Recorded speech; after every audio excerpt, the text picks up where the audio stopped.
conditions. John Dixon is from the union. We do apologise to parents that they've been put in this position, but the responsibility lies with the Secretary of State, and not taking action can cause more problems for the education service in the future if we don't make progress. The search for the missing Malaysian airliner has resumed, where the conditions improved in the southern Indian Ocean, where the wreckage of the aircraft is now thought to be. The government is insisting there are no plans to close Bedford Magistrates Court, despite proposals to move most cases to Luton. Opponents claim downgrading it to handle only family court services is a significant step towards a full closure.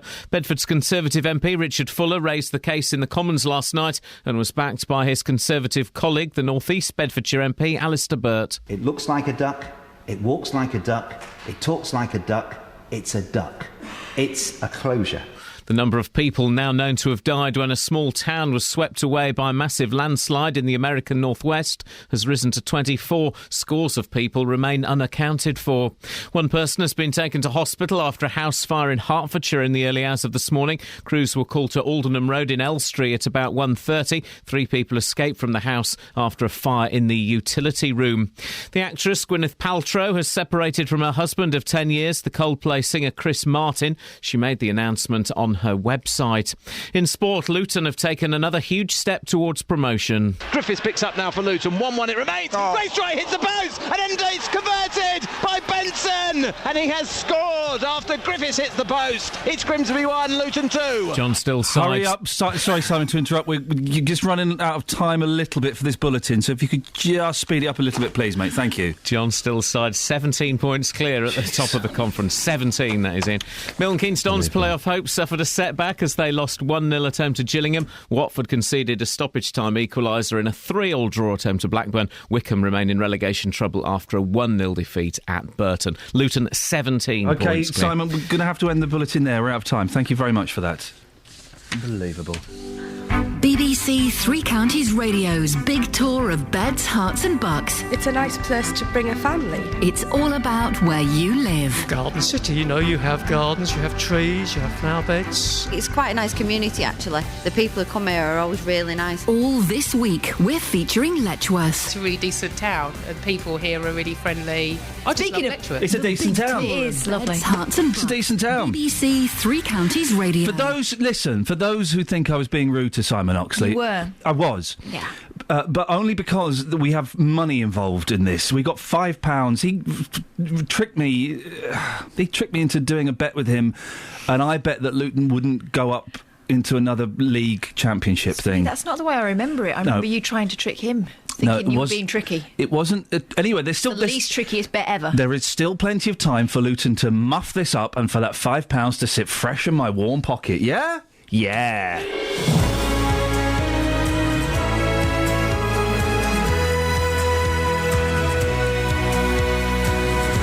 Morning, this is Iain Lee, BBC Three Counties Radio. Lots to talk about this morning, including, let me have a look, see what we're talking about this morning. Strangers, strikes and strident gardeners. Wowzers. I've got a bit of an upset stomach as well. I don't think we won't be discussing that too much, but there's something. Hey, my little boy, I told you this, my little boy, I'm so proud of my youngest boy. He fell asleep standing up yesterday whilst he was doing a poo. Yeah, that's my boy! Did you write that in his special book? Yes, I did. Development book? I did. I was so proud of him. He was hanging onto the clothes horse and he was...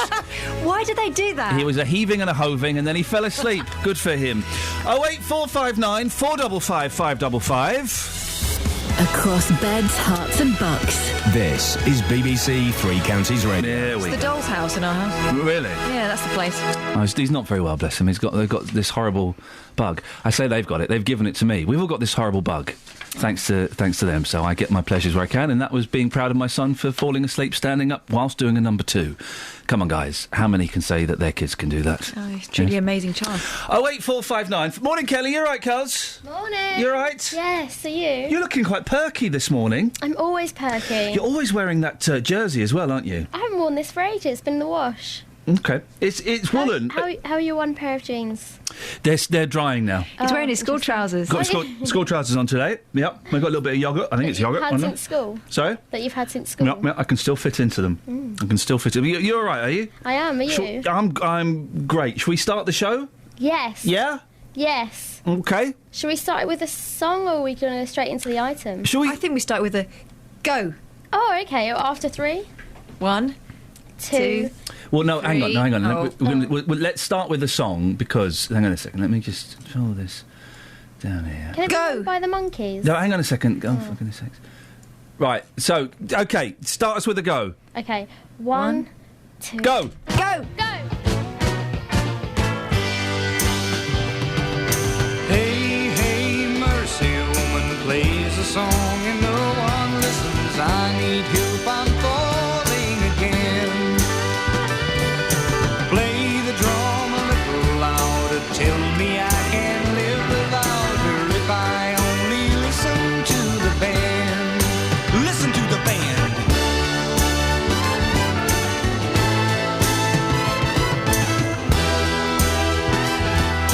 Weren't they good that made me happy? I think I can make it alone. Oh, mercy, woman plays a song and no one listens. I need help, I'm falling again. Play the drum a little bit louder, tell them they can live without her if they only listen to the band. Listen to the band.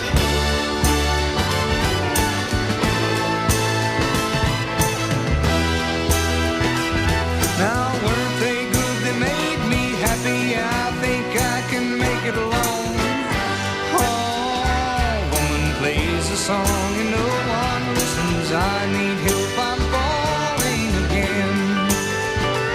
Come on, play the drums just a little bit louder. Tell us we can live without her now that we have listened to the band.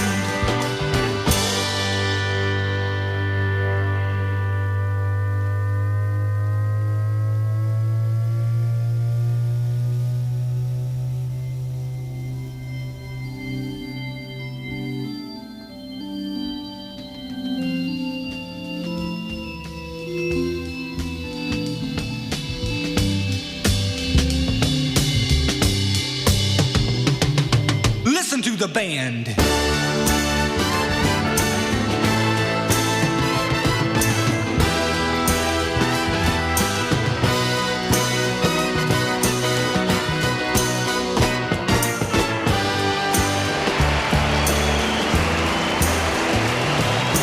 He's inventing a genre.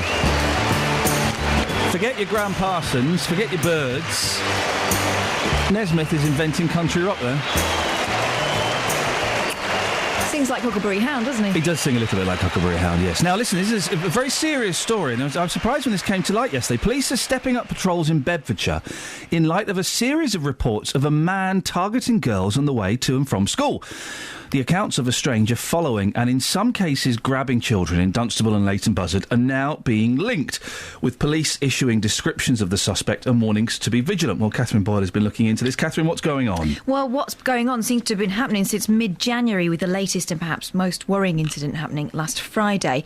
On Friday, around 4 o'clock, a 10-year-old girl was walking home along Garden Road in Dunstable when she was grabbed by a man who tried to bundle her into the car.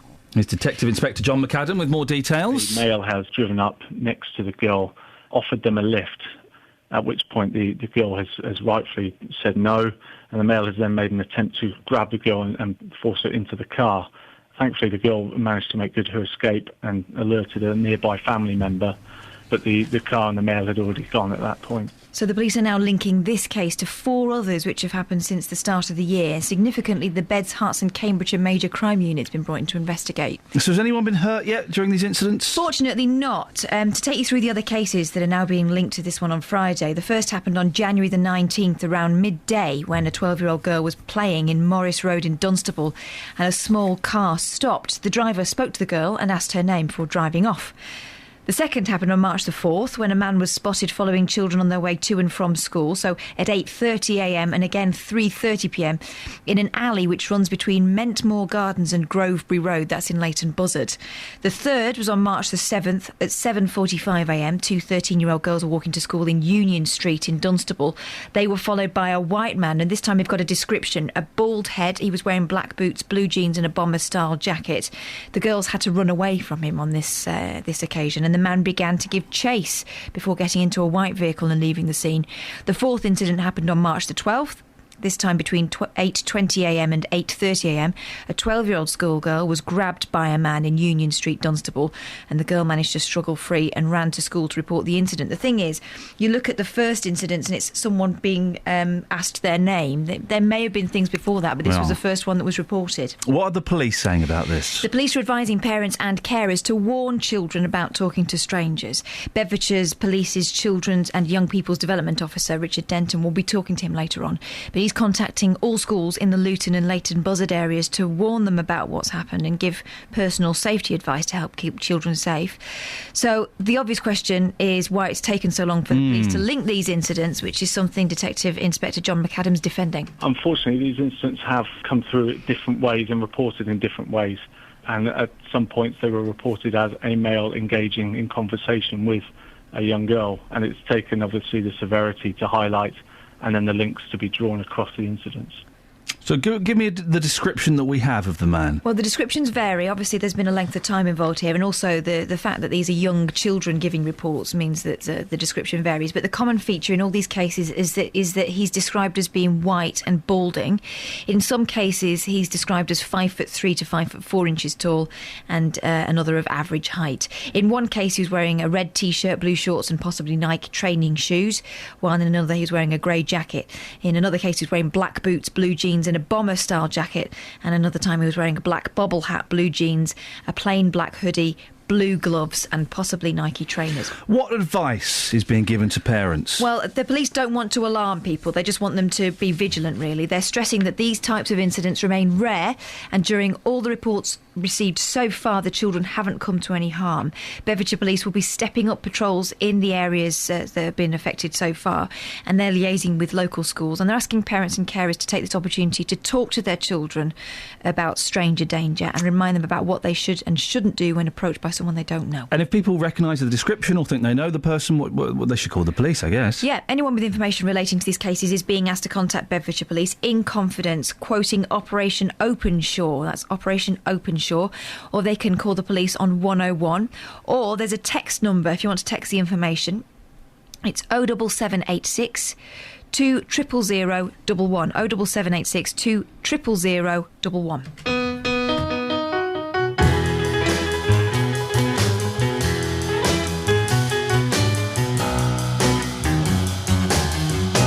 I found my thrill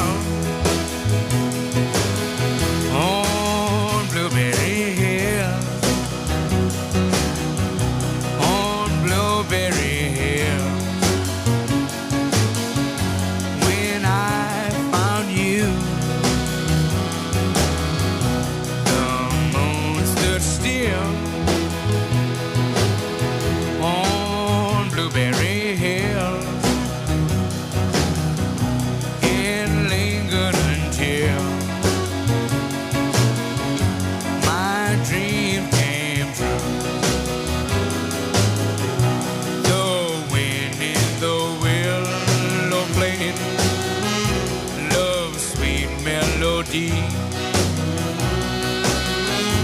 But all of those vows you made are never to be. So we're apart. You thought of me still, for you were my thrill. On blue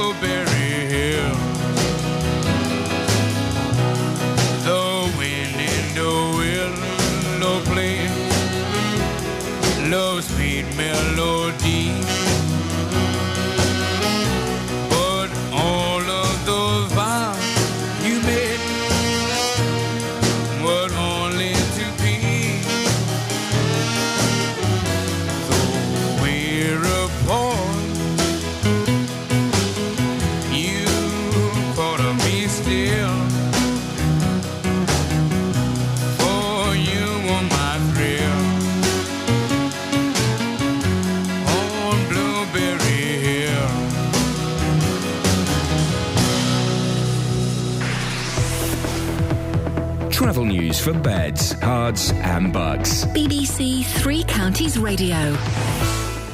Good morning. Looking on the speed sensors to start off with, in Great Amwell, Pepper Hill looking extremely slow in both directions at the Amwell roundabout. And in Welwyn Garden City, Broxwood Lane heading away from the centre of town and towards the A1M is slow going. Also in Nash Hill, the London Road slow going southbound towards the M25. I'm Alice Glossop, BBC Three Counties Radio. Thank you, Alice. 6:16, it's Wednesday the 26th of March. I'm Iain Lee. These are your headlines on BBC Three Counties Radio. Police are defending the time it's taken to link 5 incidents in Bedfordshire of girls being approached by a man on their way to and from school. The Major Crime Unit is now investigating after a man tried to get a 10-year-old girl into a car in Dunstable. More than 100 schools are closed or partially closed across the 3 counties this morning. Members of the National Union of Teachers are walking out in a dispute over pay and conditions. And in sport, Luton are 17 points clear at the top of the conference after a 2-1 win at Grimsby. There is still time, though, for it all to go completely wrong. BBC Three Counties Radio.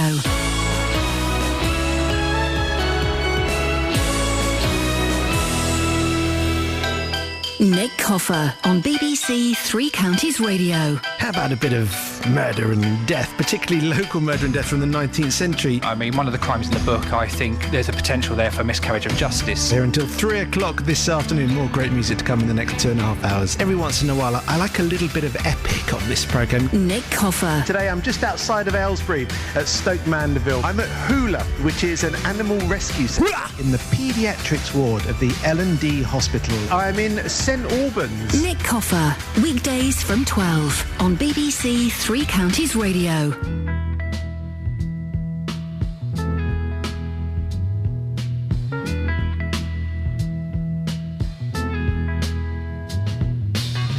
Billy Ray was a preacher's son, and when his daddy would visit, he'd come along. When they gathered around and started talking, that's when Billy would take me walking. Out through the backyard we go walking. Then he looked into my eyes. Lord knows to my surprise, the only one who could ever reach me was the son of a preacher man. The only boy who could ever teach me was the son of a preacher man. Yes, he was. He was. Yes, he was.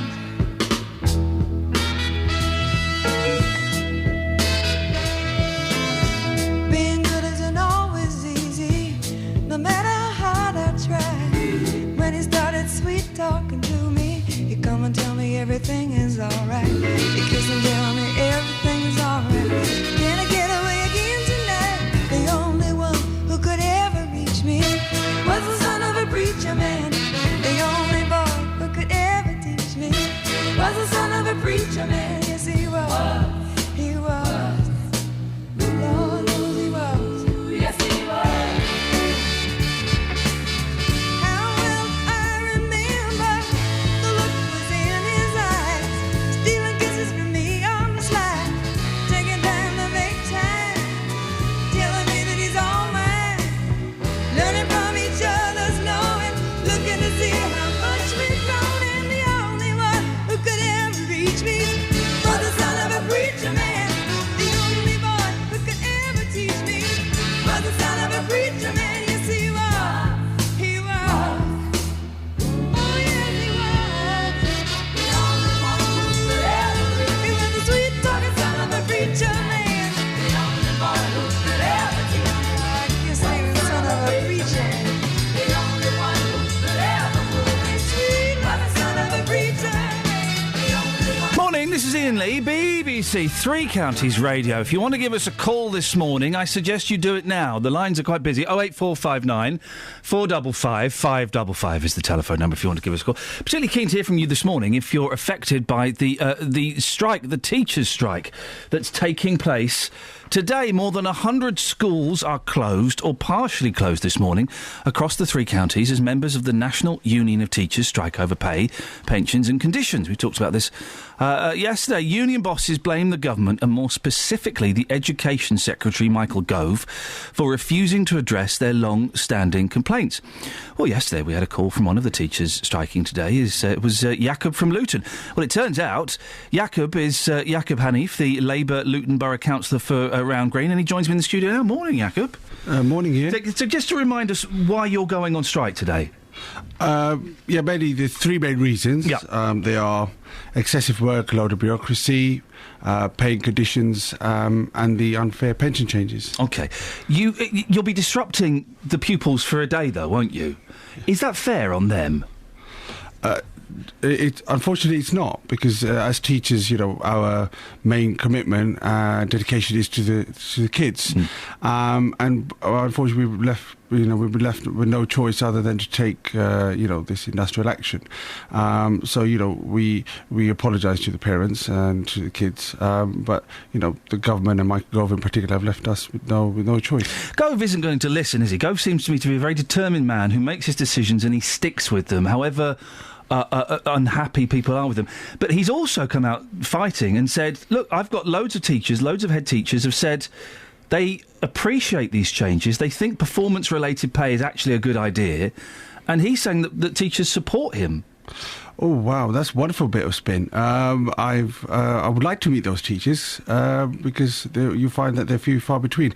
In fact, you're talking of Gove and his party, I've met teachers I know personally that would have voted for his particular party in the past, that they are fed up with these changes that force upon them. He talks about PRP being a good thing. In fact, there's tons of research which suggests that in teaching in particular, PRP will have an adverse effect where teachers are competing each other in like a little rat race in terms of who performs better.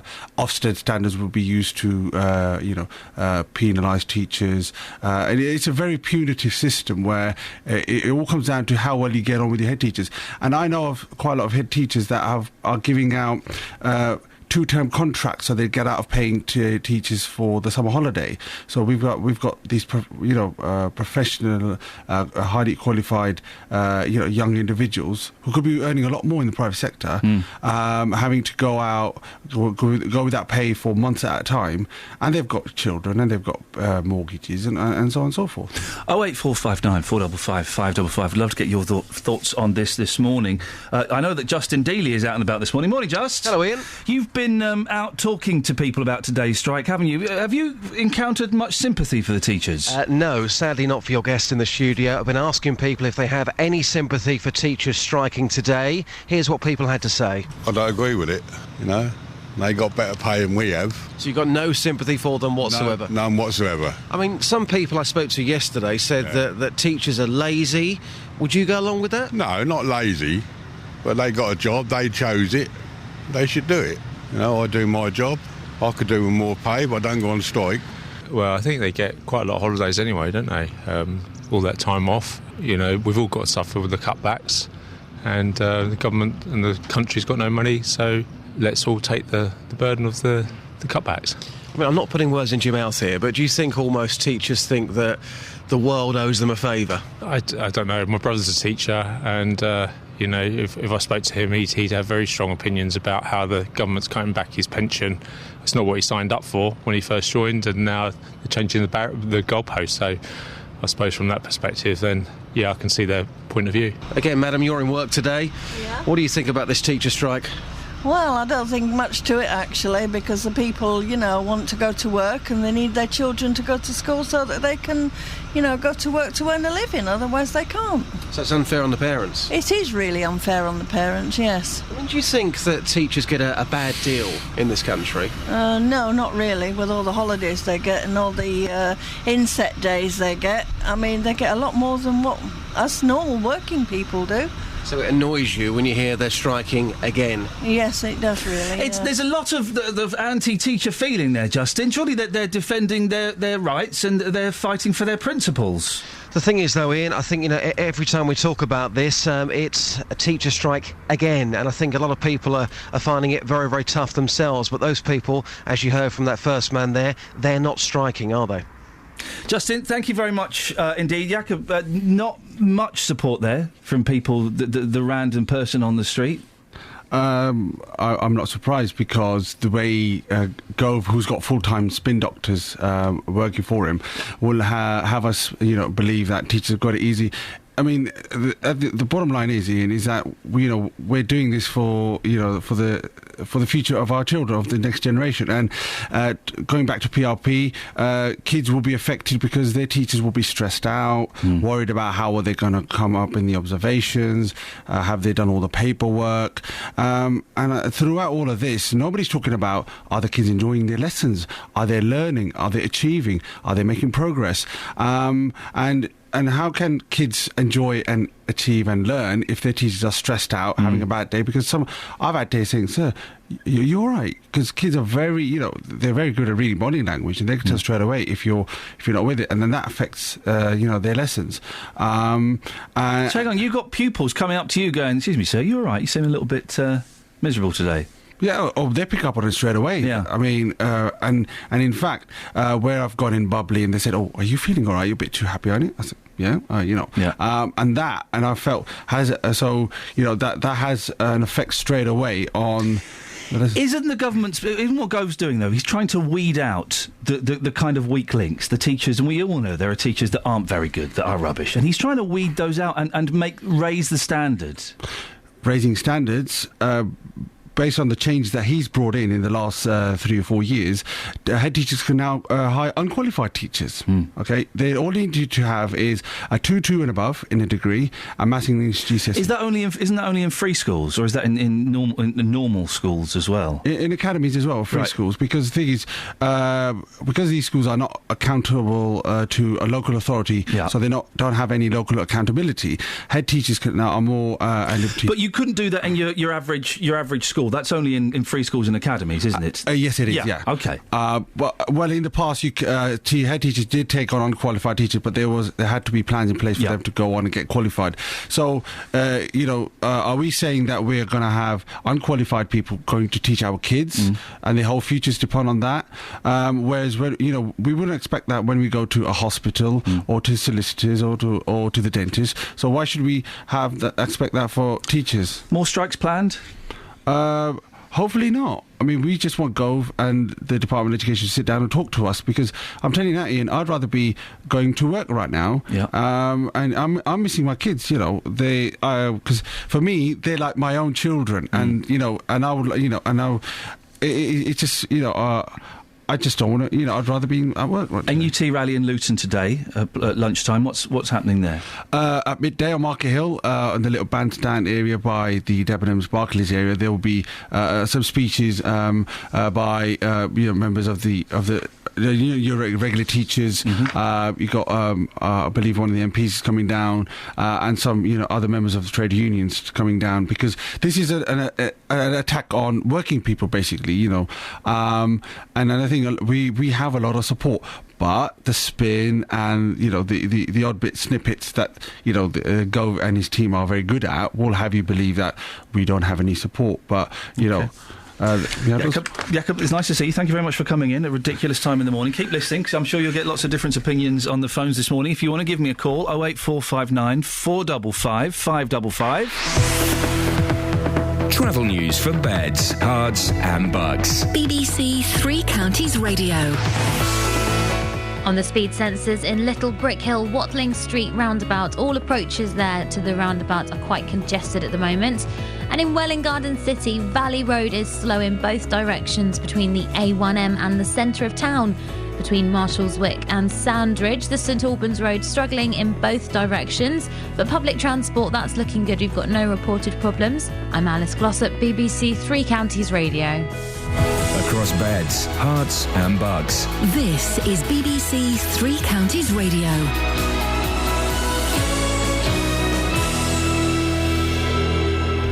It's 6:30. I'm Simon Oxley. Police are defending the time it's taken to link 5 incidents in Bedfordshire of girls being approached by a man on their way to and from school. The major crime unit is now investigating after a man tried to get a 10-year-old girl into a car in Dunstable. More than 100 schools are closed or partially closed across the 3 counties this morning. Members of the National Union of Teachers are walking out in a dispute over pay and conditions. And the search for the missing Malaysian airliner has resumed. Weather conditions improved in the southern Indian Ocean, where the wreckage of the aircraft is now thought to be. 3 Counties Sports. BBC 3 Counties Radio. Luton have taken another huge step towards promotion after a 2-1 win at Grimsby. Goals from Matt Robinson and Paul Benson left John Still's side 17 points clear at the top of the conference. We were dogged, we were determined, we came back from a goal down. We set up slightly different because we felt they'd try and cross lots of balls into our box, which they did. 2 back 4 magnificent on the headers. Cameron in there, to bulk us up aerially. Fantastic. In League One, Milton Keynes Dons' playoff hopes suffered a setback as Cole Robinson's side lost 1-0 at home to Gillingham. We had dominance. I think we was at 60+% possession, more, probably even 70 at times. Crossing positions were great, shooting areas, slight opportunities, and we didn't make full advantage of the position that we got ourselves in. Last night's results left Stevenage bottom of League One, but a win away to Coventry tonight at Northampton would lift Graham Westley's side out of the bottom 4. Full commentary in 3 Counties Sport from 7. In the Championship, Watford conceded a stoppage-time equaliser in a 3-3 draw at home to Blackburn after goals from Cassetti, a Deeney penalty and Batokio had given them the lead. Coach Alec Chamberlain left to reflect on a key disallowed goal by Ketchianya. It did look a marginal decision at the time, and obviously Ketchy's got extreme pace, so that can catch people out. That is disappointing if that is the case. And Wickham are just 2 points above the League 2 relegation zone after a 1-0 defeat at Burton. Manchester City are up to second in the Premier League. Rebound to Yaya Toure, goal number 21 of the season for them. The humiliation is complete for Manchester United again. United 0, City 3. Arsenal drew 2-2 at home to Swansea. Everton won 3-0 at Newcastle. Tonight Liverpool host Sunderland. And Southern League leaders Hemel Hempstead are 9 points clear of second place Chesham after a 4-3 win at home to Stourbridge. BBC 3 Counties News and Sport. The next full bulletin is at 7. Across beds, hearts and bucks. This is Iain Lee. BBC 3 Counties Radio. What have you just shown me an advert for in the newspaper? A bed vac. What is it? Apparently that's something people need. Over time, all mattresses gather dust and debris. Yeah, we know what that debris along their seams, corners and on the surface. Bedvac not only removes dust and debris, but can eliminate dust mites and bacteria. Can eliminate. Yeah, right. Giving a clean, healthy and comfortable environment for you to sleep in. Its vibrating base plate shakes any mites and debris loose before sucking them through a microalgae filter cartridge and emitting ultraviolet light to kill bacteria. Or you could change your sheets more regularly. Always good to shake something loose before sucking it. Graham's on the M1. Morning, Graham. Hello. Graham, would you like a bed vac? I'm not really sure. I can't say that I would. But you can't say that you wouldn't either, can you? Well, can anyone? That's the question. That really is the question. 08459, etc., etc. What have you called in for, Graham? Well, I'm sort of bored on the M1 at the minute, and I thought I would have a flick through the radios. Yeah. Found yours, and I was absolutely hooked from the first listen. What? And I've decided to stay hooked. And you'll probably be my entertainment for the ride to Luton and then back to Leicester. Well, Graham, I'm touched, nay honoured, nay slightly scared by that. That's wonderful. What did we? You weren't hooked this morning, were you? It's been a little timid this morning. Well, what really drew me in was the fact that being from Leicester City, Championship table toppers, 18 games unbeaten. Nice, doing a great job. I don't know how you discuss Luton's chances of going up. What are Luton's chances of going up this season? Oh, crikey. He's got me on a football... I don't know what he's talking about. He's speaking a foreign language. I don't really speak football, to be honest, Graham. What I can tell you is that Luton are 17 points clear of other football teams in a football league, and I've got a £5 bet with Mr. Oxley, the news broadcaster, that they won't go up. Does that make sense, what I've just said to you? Well, I sort of got that earlier. Yeah. But what I really want to know is what's sports you follow? Is there a sport which you are hooked on? This is good. Is there? I'm not hooked on any sports, Graham, because I have a life. But I do like. Who's that in the car with you? I've got Jim. Hi, Jim. Alex and David. Alex and who? David. I don't like the sound of that, David. Oh, I like David. Oh, I don't like David. He sounds suspicious. I like. He's got a bit of short man syndrome. Oh, how tall is he? Small enough. But Under 5 foot. Oh, really? Get him out. He's not really. I like a bit of the darts and a little bit of the snooker and some of the short runs, like, no longer than 400 metres. Are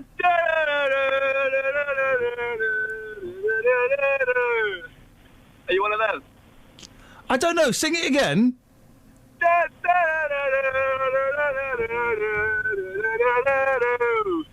Yeah, I'm one of them. Why not? That'll do. Graham, have a nice day. Thank you for your call. There we go, you see. Those are men. They're fun, aren't they? They're fun. Those are fun. Those are fun men. They're fun men. What fun men? What fun men. I don't trust that. Who is it, Dave? Dave. Well, he's her size. I don't trust Dave. So we could see each other at eye level. Yeah, you could be friends. You could be friends with Dave. That would be a change. I got some really sad news. Chris Martin and Gwyneth Paltrow, really, really boring couple. They're not a couple anymore. They split up. Here's some news. It's none of our business. Front page, showbiz sensation. They've got a child called Apple. Two of the most boring celebrities in the world aren't going out with each other anymore. But why are they boring? Because they don't engage. We love each other, but we will stay separate. We don't love each other that much then, do you? Otherwise you'd stay together. They just don't love each other in the right way. Chris and Gwyn's statement. It is with hearts full of... God, their new album's going to be really miserable, isn't it? Blimey. It's with hearts full of sadness we've decided to separate. Who cares? I'm sorry to hear it. All the papers. Front page of the Mail, front page of the Express. Dan Wooten, the Sun's showbiz commentator... I was aware for many months that the once famously tight marriage of Chris and Gwyneth was in serious trouble. In fact, rumours about the state of the couple's union had circulated for years. I'm sure they called in before they decided anything, concrete. I hate it when couples split up. I hate it. I get really sad about it. What, even Chris and Gwyneth? Yep. Why? And even Dawn French. Oh, I was a bit upset about that. I was really upset. I was upset. I was a little bit upset. I was upset about Brad and Jen. I'm still upset about that. A lot of people are. You okay? Should we play a song? Yes, please. Okay. Can it not be about love or breakup? Hang on. It won't be about Can love. it not be by Coldplay either? It won't be. It definitely won't be by them. This will be. Oh, what are you doing? Sorry, mate. This is for Chris and. What if Apple's that's it. mum? Apple's mum. That's where we go.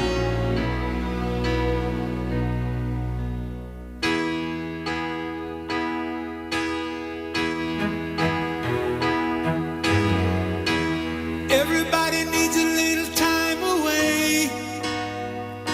I heard her say from each other.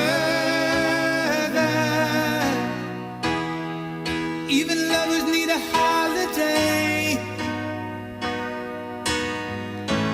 Far away from each other. Hold me now. It's hard for me to say I'm sorry. I just want you to stay.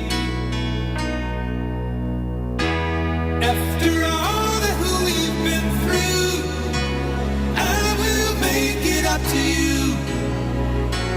I promise to. And after all that's been said and done, you're just a part of me I can't let go.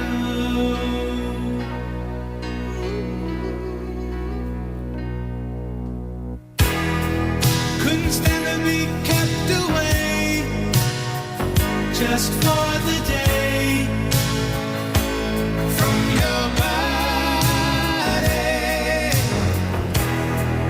Wouldn't wanna be swept away. Far away from the one that I love.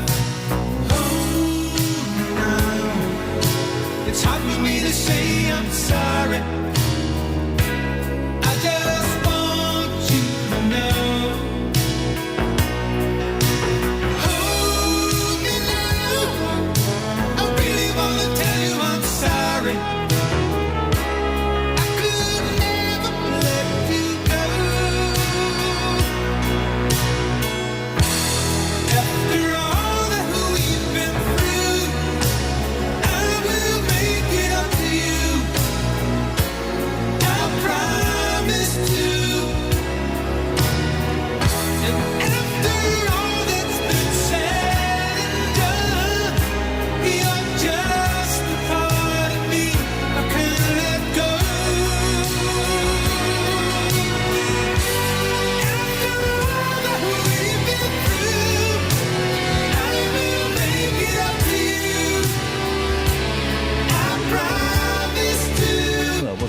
cheery song I was expecting, huh?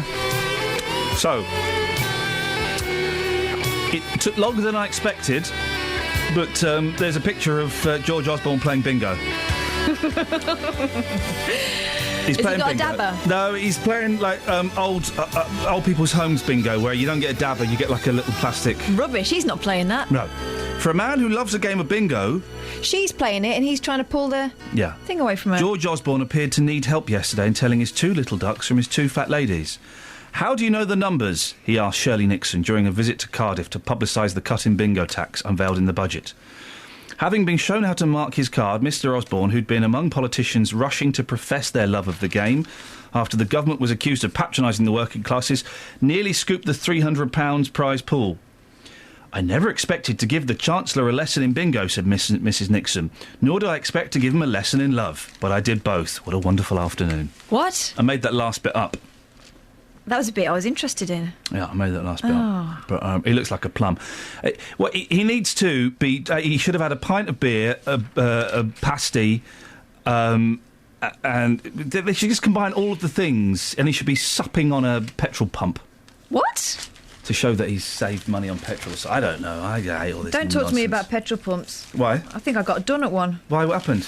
My card got cloned. Oh, the card cloning. Checked my balance, and I was even poorer than I thought it would be. And then I worked out that they'd been sending money abroad. Cheeky little so-and-sos. Bank was good, though. Well, the banks are good when they find that out.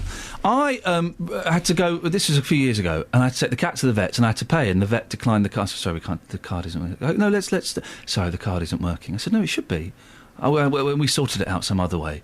And I phoned up the bank, and they said, oh, yeah, then your card, we're declining your card for whatever reason. And then I went online and looked at my bank statement. They were declining my card in North London, but they were allowing my card to be used in India, Canada and the United States of America all at the same time. Wow. Just whacking huge amounts of cash out. Thanks, suckers. I said suckers, but I wanted to say something else. Yeah. Dennis is in Dunstable. Morning, Dennis. Good morning. Are you grumpy this morning or not so grumpy? No, I'm not grumpy. I heard you were grumpy yesterday. No, I wasn't grumpy yesterday. I heard you were grumpy yesterday. No, you didn't. I did. No, well, somebody's pulling your leg. I heard you were phoning up moaning yesterday. No, I didn't. Day before?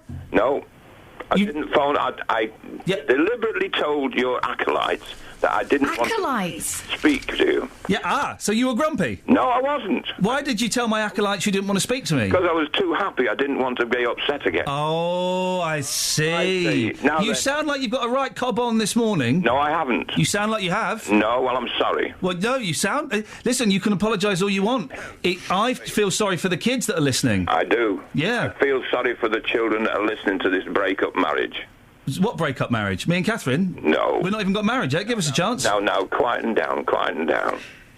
No, this couple, I don't know what the name is, Poultry, couldn't get. Poultry and Poultry, yes. Yes, well, as I say, I'm more interested in what will happen to the children. Why is that? The adults, they can do what they like, but sooner or later, it's going to get through to those kids. Mummy and Daddy don't love each other anymore. Who are we going to love? Or who are we going to live with?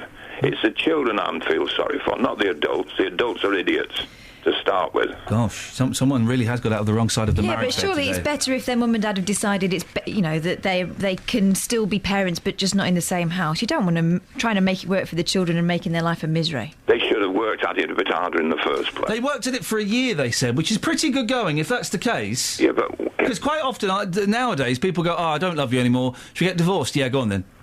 No. Yes? I'm sorry. Yes? I've worked at it for a long, long time not to be like those two people. We both have. We've had ups and downs in our marriage like anything else. But sit down and think about it. Think what's going to happen. Well, they have sat down and thought about it. They've written a statement. Well, they shouldn't have got married in the first place. I'm sorry. Dennis in Dunstable there with his smiley, sunny outlook on life. Fun times. 08459 455 555. Travel news for beds, cards and bugs. BBC Three Counties Radio. The M1 London bound building up between junction 10 for Luton and 9 for Redbourne. The M25 also looking busy anti-clockwise. There are queues between junction 21 for the M1 and 20 for Kings Langley. On the speed sensors in Amersham, London Road is slow going approaching the centre of town, and in Harpenden, the High Street is struggling in both directions around Station Road. Public transport has no reported problems. I'm Alice Glossop, BBC Three Counties Radio. Thank you very much. Right, we're not playing a song by someone called Clean Bandit. Clean Bandit? What kind of... No, I'm not playing a song called... Rather Be by Clean Bandit. Rather Be Filthy. I've been told it was number one in the hit parade. Wow. We should try it. We'll try some Clean Bandit in a second, but right now it's 6:46. It's Wednesday the 26th of March. I'm Iain Lee. These are your headlines on BBC Three Counties Radio. Police are defending the time it's taken to link 5 incidents in Bedfordshire of girls being approached by a man on their way to and from school. The Major Crime Unit is now investigating after a man tried to get a 10-year-old girl into a car in Dunstable. More than 100 schools are closed or partially closed across the 3 counties this morning. Members of the National Union of Teachers are walking out in a dispute over pay and conditions. And in sport, Milton Keynes Dons playoff hope suffered a setback as they lost 1-0 at home to Gillingham. 08459 455 555 647. Let's get the weather with weather person and indeed lifestyle coach Georgina Burnett. Beds, Hearts and Bucks weather. BBC Three Counties Radio. Thanks very much, Ian. Any mist and fog will take a little while to thin out this morning. There should be some brightness initially, but then it clouds over fairly early on, and we've got quite a few showers around today. So first of all, they're quite isolated, but come this afternoon, becoming more widespread, perhaps even with some hail and thunder mixed in. Now, in between the showers, it's still going to be quite a grey, cloudy day today, and those showers are feeding in on a northeasterly, so it's going to be pretty raw, with temperatures only just reaching 7 or 8 degrees Celsius. And tonight, those showers clear through the evening, but we've got more feeding in from the east, although very few and far between, although they could be quite wintry where they do fall, so we could have some slight accumulation on the Chilterns, for example. Tonight, some patchy frost in the countryside is likely, and maybe even patchy ice elsewhere, with temperatures down close to freezing. So first thing, we've got the odd shower around. Again, could be fairly heavy at times. Some sunny spells around, but we've got some more of those showers, particularly in the afternoon. They're going to be much more widespread, with temperatures only just reaching 8 or 9 degrees Celsius. So probably some more patchy ice and frost tomorrow night. Friday, a cold, brisk wind, feeling quite raw at times. Showers and longer spells of rain. But the weekend is looking much better. It will be drier, it will be milder. We're fairly breezy, but we should have some sunny spells and temperatures in the mid to high teens. That's your latest forecast. Tongue bashing first thing in the morning. Every weekday morning from 9. Good morning, welcome to the JVS show. Your local stories. Have you had to rebuild your life after being a victim of crime? Do you think it's inhumane to keep people in prison for life? Do you think that immigration needs to stop? Your local life. Why do 70% of this country feel immigration is wrong? We've actually got an open doors policy. I am just so angry listening to some of them people. What the government are doing, they'll start introducing American-type sentencing, like 200 years in prison. The JVS show. British people are not xenophobic. Weekday mornings from 9 on BBC Three Counties Radio. So, Kelly, tell me a little bit about this this Clean Bandit. Hi. Hi So there. it was number 1 a few weeks ago. It's a song called Rather Be, and they feature Jess Glynn, who's also on lots of other things. Shall we have a little listen to Clean Bandit? Yeah, how long are we going to give it before we decide? Clean Bandit's better than a Dirty Bandit, isn't it? Yeah. I don't like Dirty Bandits. But what about the Wet Bandits? Oh, I Name do. the film. Home Alone. Oh, there we go. You see. Well, let's listen to Home Alone. Not Home Wet Alone. Bandits. Thank you. The pizza. Wet Bandits. Oh, classical. Yeah. Dun, dun. Is he playing the violin? That's Jess Glynn. That's Oh no! No, it's rubbish. It's rubbish. You have a number 1. This is a number 1. This is a number 1, kids.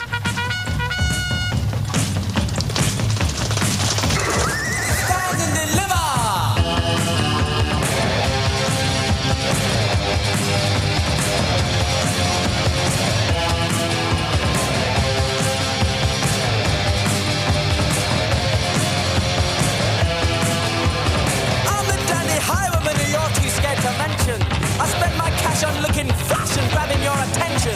The devil take your stereo and your record collection. The way you look, you'll qualify for next year's old age pension. Stand and deliver. Hallelujah,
invitation.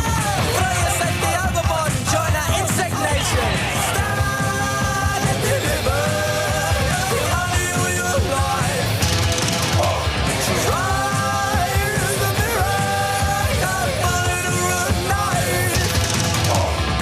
Even though you fool your soul, your conscience will be mine. Oh, mine.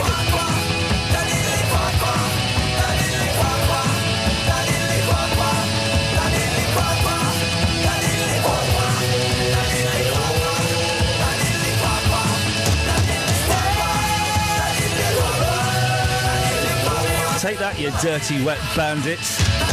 Stick that where the sun don't shine. That is a #1 song. The diddly quack quack. Mark in Bletchley Tower says, brilliant choice, Ian. Adam and the Ants. I'm still wearing the makeup. Good for you, Mark. We should have an Adam and the Ants day where we all come dressed up as Adam and the Ants. And we pre-record an interview with Adam Ant. That'd be nice. Just in case. Just in case. Steve's emailed in about teachers. There's lots of anti-teacher feeling at the moment. Mainly because of this strike. But I think there generally is anyway. If the UK were anywhere near to the top of the world's league table in the 3 Rs, teachers may have a case to make. Given the appalling standard of education they provide, our teachers will be best advised to keep their heads down and stay quiet. Steve continues, they have the easiest job in the world. The alphabet is the same when they start their careers and will be the same when they retire. 2 and 2 will equal 4 and historical events will remain unchanged. How many other jobs are there that deal with permanently fixed parameters? From Steve, who claims to be an ex-teacher. Gosh. Steve's angry. 08459 455 555 is the phone number. I think the problem is that while those things are constant, the hoops you have to jump through as a teacher and the way you have to do things keep changing. Yeah.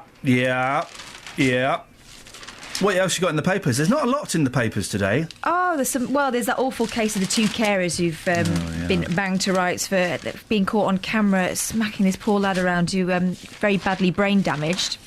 They were caught on camera by the family who was so worried about him.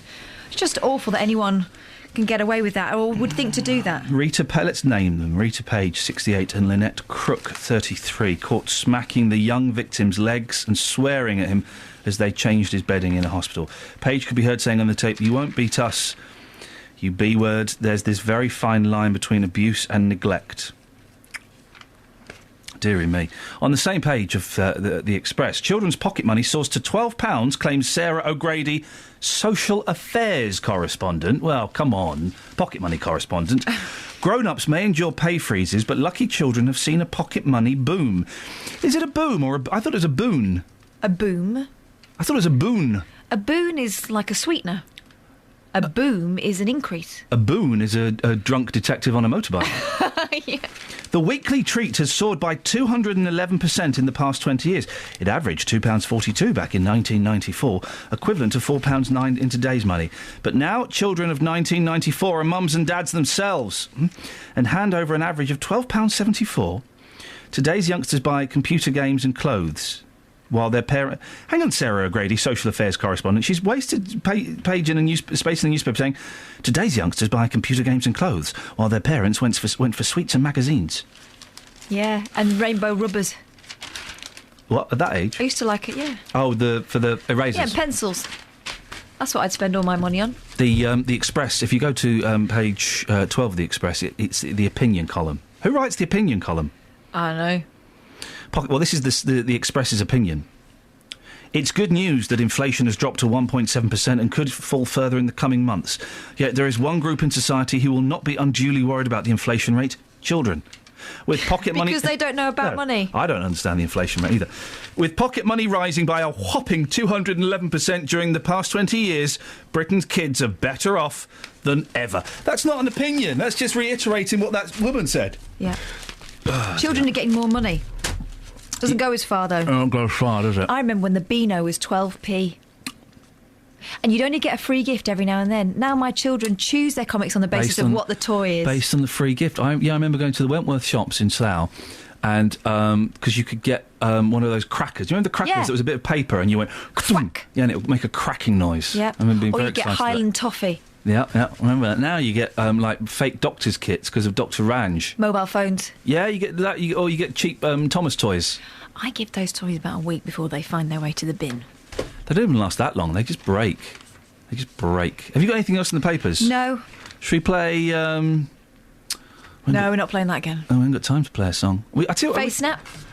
Yeah, go on. What, the three expressions? Oh, we have to do radio snap, don't we? We can't do face snap. Kels, you want a game of rock, scissors and paper? Should we do radio snap? I don't know how you play it. Yeah. Woof, meow, or rah. You two play it. Okay. 1, 2, 3. Meow! Oh, snap! I win. No, I thought I won. But I said snap. But I said snap. Oh. Ian? Should we do it again? You need to keep saying snap until one of you definitely says... You said snap at the same time and then you stopped. Okay, 1, 2, 3. Rah! 1. No, we both did a rah. No. I went woofed. 1, 2, 3. Meow! 1, 2, 3. 1, 2, 3.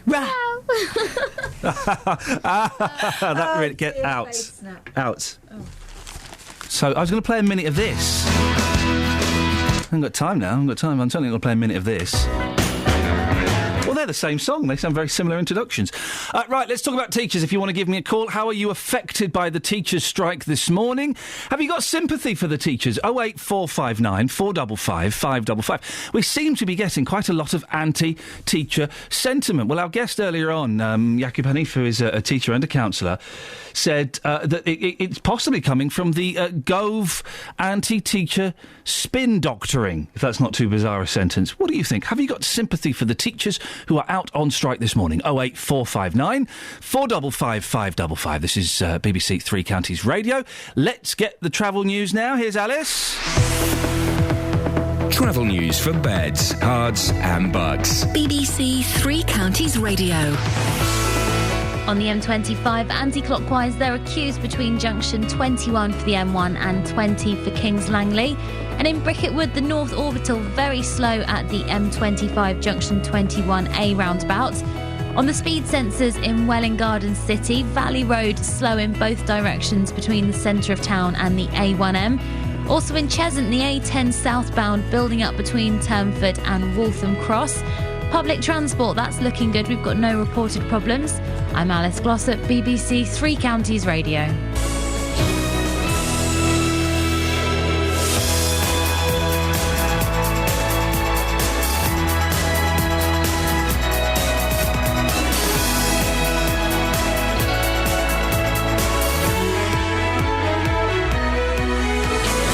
Local and vocal across beds, hearts and bucks. This is BBC Three Counties Radio.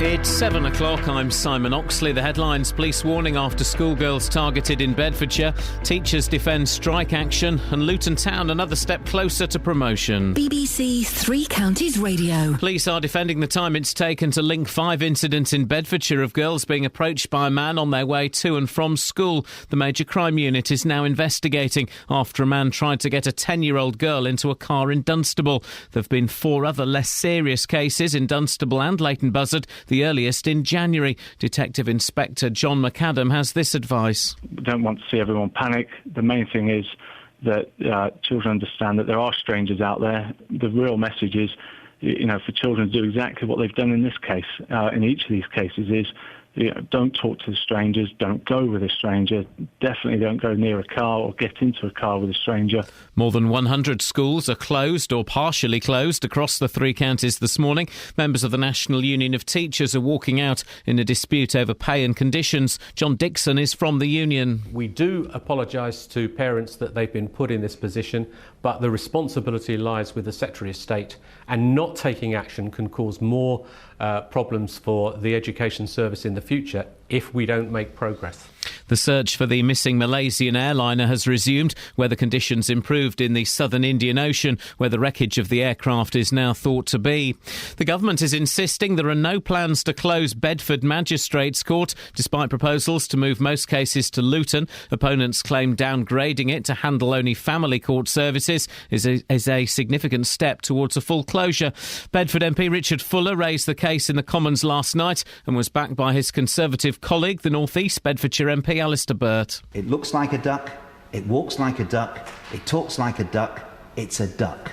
It's a closure. The number of people now known to have died when a small town was swept away by a massive landslide in the American Northwest has risen to 24. Scores of people remain unaccounted for. One person has been taken to hospital after a house fire in Hertfordshire in the early hours of this morning. Crews were called to Aldenham Road in Elstree at about 1:30. 3 people escaped from the house after a fire in the utility room.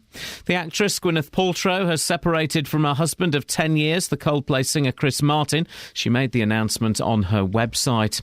In sport, Luton have taken another huge step towards promotion. Griffiths picks up now for Luton. 1-1 it remains. Great strike, hits the post, and then it's converted by Benson, and he has scored after Griffiths hits the post. It's Grimsby 1, Luton 2. John Still's side 17 points clear at the top of the conference. Milton Keynes Dons' playoff hopes suffered a setback as they lost 1-0 at home to Gillingham. Watford conceded a stoppage-time equaliser in a 3-3 draw at home to Blackburn, and Wickham remain in relegation trouble after a 1-0 defeat at Burton. The weather cloudy with showers, which may be heavy and perhaps thundery at times, a risk of hail, a maximum temperature 9 degrees Celsius, and you can get the latest news and sport online at bbc.co.uk/3 counties. The big tour of beds, hearts and bucks. The gardens are lovely. You can walk around all the gardens and the water features. It's all about where you live. It's brilliant for children. In the summer, the park is just full and it's got everything that you need. All this week, we're featuring Letchworth. Letchworth is a city like no other. It's an interesting town, lots of heritage. The big tour of beds, hearts and bucks. BBC 3 Counties Radio. Thank you, Simon. Morning. This is Iain Lee, BBC 3 Counties Radio. It's 3 minutes past 7. It's Wednesday, the 26th of March. Lots to talk about this morning, and as always, keen to get your thoughts. For some reason, we've had you calling in about Gwyneth Paltrow and Chris Martin. Dennis in Dunstable, who was a little bit grumpy, let's be honest, was very concerned about the children. I mean, if you can talk about those two if you want, those two millionaires that have split up, if you want. I don't quite know why you'd feel the desire. Other things coming up this morning include the police warn of a stranger danger.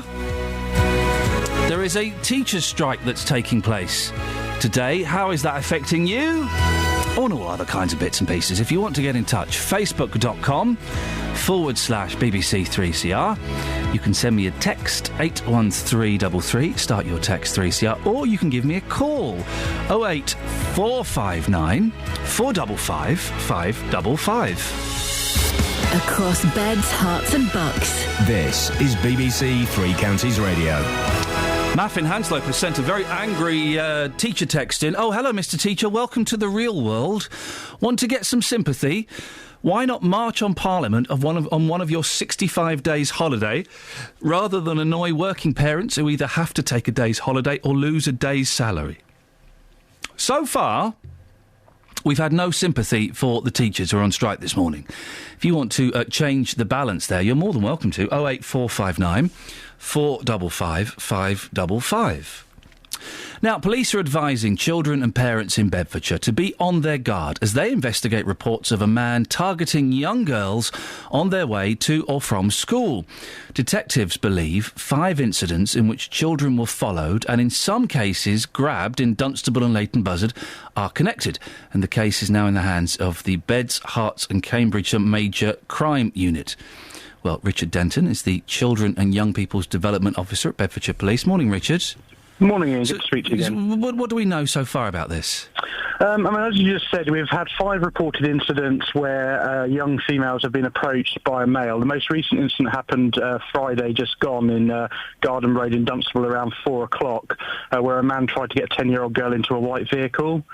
Fortunately, the girl had followed some safety advice, knew what to do, and got home as quickly as possible and reported the incident to us. The first incident was early January, wasn't it?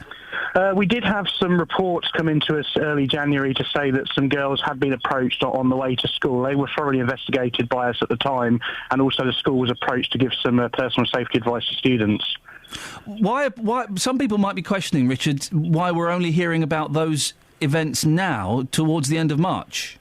I think, as my colleague, Detective Inspector John Adams, explained to your colleague yesterday afternoon, the way the reports were given to us were very different, and it's only really now that a picture has started to grow that these series are linked, and that has been now passed to our major crime unit. So what are the police doing, Richard? How do they investigate something like this?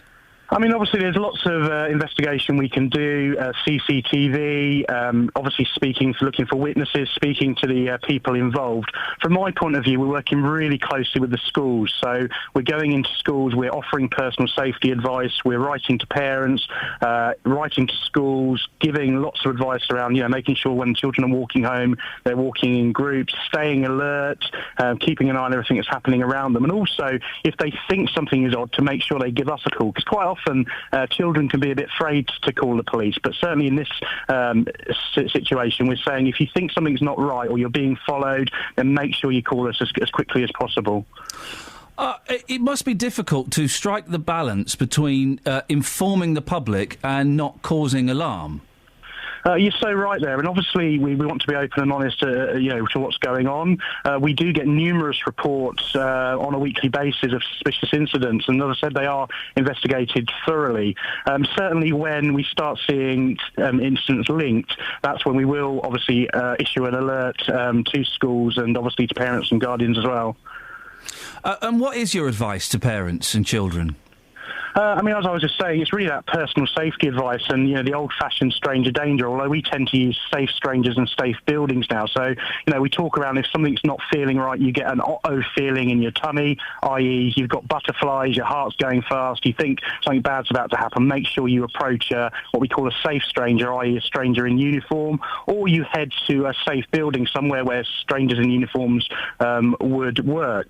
It's things like not walking along wearing headphones in your ears because you can't hear potentially trouble approaching. Simple stuff like not going down a dark alleyway, sticking to routes where there's going to be lots and lots of people. We've put lots of advice onto our Beds Police website. All the schools have been issued some personal safety inputs they can deliver to the students, and we've also issued some advice to parents and guardians that's going to be going out via school newsletters and potentially will be on school websites as well. See, when I was growing up, Richard, we had all those public safety information films like Charlie Says and things like that. Do we need something like that again? Again, I think because the type of work that certainly within Bedfordshire Police we do, our local policing teams work really closely with schools and engage with the students. And personal safety is picked up at a very, very young age. Quite often, just the way we are now, a lot of children, young people don't necessarily watch the adverts anymore. They kind of fast forward through them with the digital technology. So we have to kind of approach it in a different way. Richard, thank you very much. Keep us informed. Richard Denton, Children and Young People's Development Officer at Bedfordshire Police. Across beds, hearts and bucks. This is Iain Lee. BBC Three Counties Radio. Should we have a look at the front pages of the newspapers? Yes, let's do that, shall we? There's a picture of Barack Obama on the front page of The Independent. US President Obama talked tough at a meeting of G7 and European Union leaders in The Hague yesterday. Tough guy. And something rotten in the Metropolitan Police. Corrupt officers may escape justice thanks to mass shredding of evidence. MPs cast doubt on Commissioner's grip on force. A new investigation into 1987 murder of whistleblower may be opened. Corruption in the police? No, I'll hear none of it. The Daily Telegraph. Morning after pills relaxed. Teenage girls will be allowed to stock up on the contraceptive despite government fears it will encourage promiscuity. And there's a picture of the Jaggers at Loren Scott's funeral. Heatwave summers are on the way, but you may have to wait 25 years. OK, right. And Matt really has summed up what we're all thinking. He's drawn a picture of prisoners in Guantanamo Bay, and they're tied up. And the caption is, OK, the BBC licence fee dodgers are free to go. Even by Matt's standards, that's pretty poor, isn't it? Pretty poor. Assisted dying bill could put unfair pressure on elderly, says Cameron. Elderly people could be unfairly pressurised into ending their lives if assisted suicide is legalised, David Cameron has warned, as he pledged to oppose a change in the law. Oh dear. In his first public comments on the issue since becoming Prime Minister, Mr Cameron strongly indicated that he will vote against plans to legalise assisted suicide set out in a bill by Lord Falconer, the former Lord Chancellor.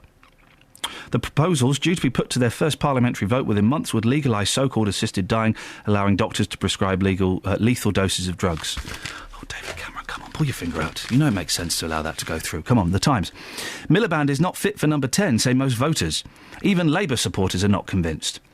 Fewer than a fifth of voters see Ed Miliband as a Prime Minister in waiting, according to a new poll for The Times.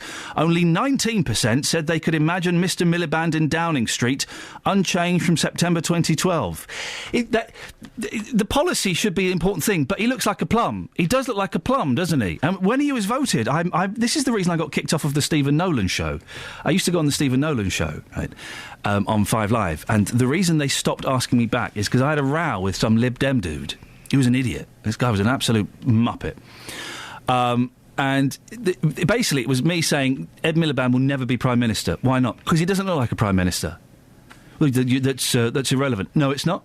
Yes, it is. And literally in the next 5 minutes, a 5 Live broadcast was me and him going, yeah, no, yeah, no. The way people vote at the moment is with their eyes and ears, and unfortunately, you know, you've got to please both. And I think he was brought in as an antidote to the sort of very slick Tony Blair type of politics. Yeah. I don't think we're quite ready for a huge transition yet. He ain't never going to be Prime Minister, but Cumberbatch is going to be Hamlet, everybody. It's front page news of The Guardian. Posh actor Cumberbatch, what's his name? Benedict, is to play Hamlet. Oh, that's like a dream come true for him. And literally nobody else. Oh no, people are passionate about Benedict, aren't they? I don't get Cumberbatch. Well, you never watched it. I watched one, not Tarzan, who was he? Sherlock.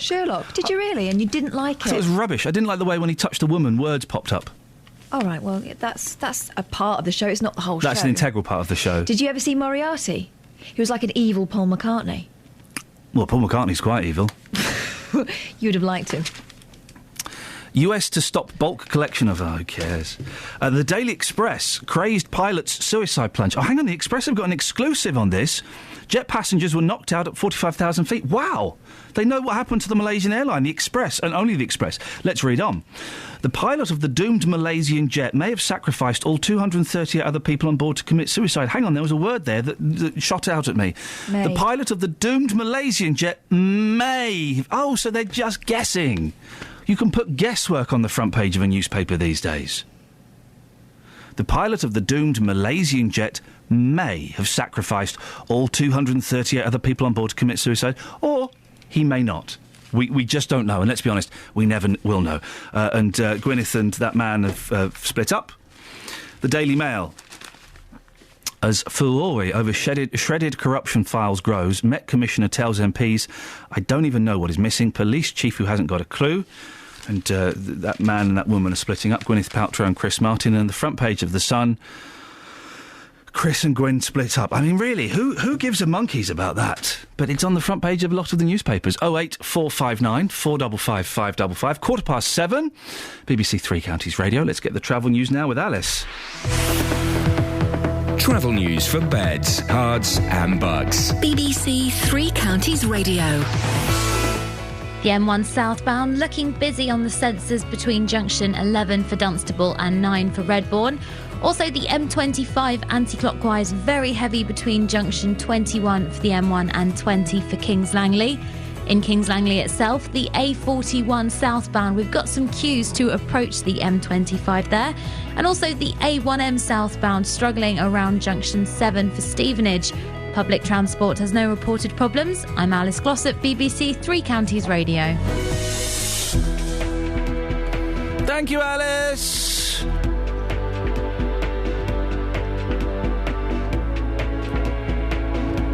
Let's do the old head, shall we? It's 7:16. It's Wednesday, the 26th of March. I'm Iain Lee. These are your headlines on BBC Three Counties Radio. Police are defending the time it's taken to link 5 incidents in Bedfordshire of girls being approached by a man on their way to and from school. The Major Crime Unit is now investigating after a man tried to get a 10-year-old into a car in Dunstable. More than 100 schools are closed or partially closed across the 3 counties this morning, as members of the National Union of Teachers are walking out in a dispute over pay and conditions. And in sport, Milton Keynes Dons playoff hopes suffered a setback as they lost 1-0 at home to Gillingham. BBC 3 Counties Radio.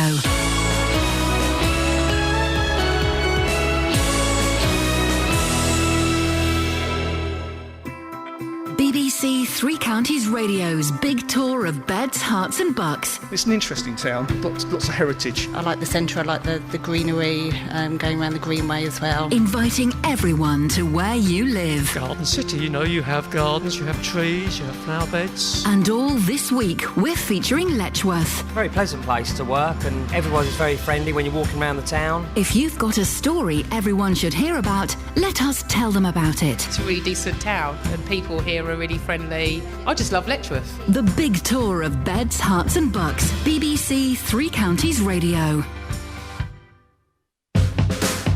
Across beds, hearts and bucks. This is Iain Lee. BBC 3 Counties Radio.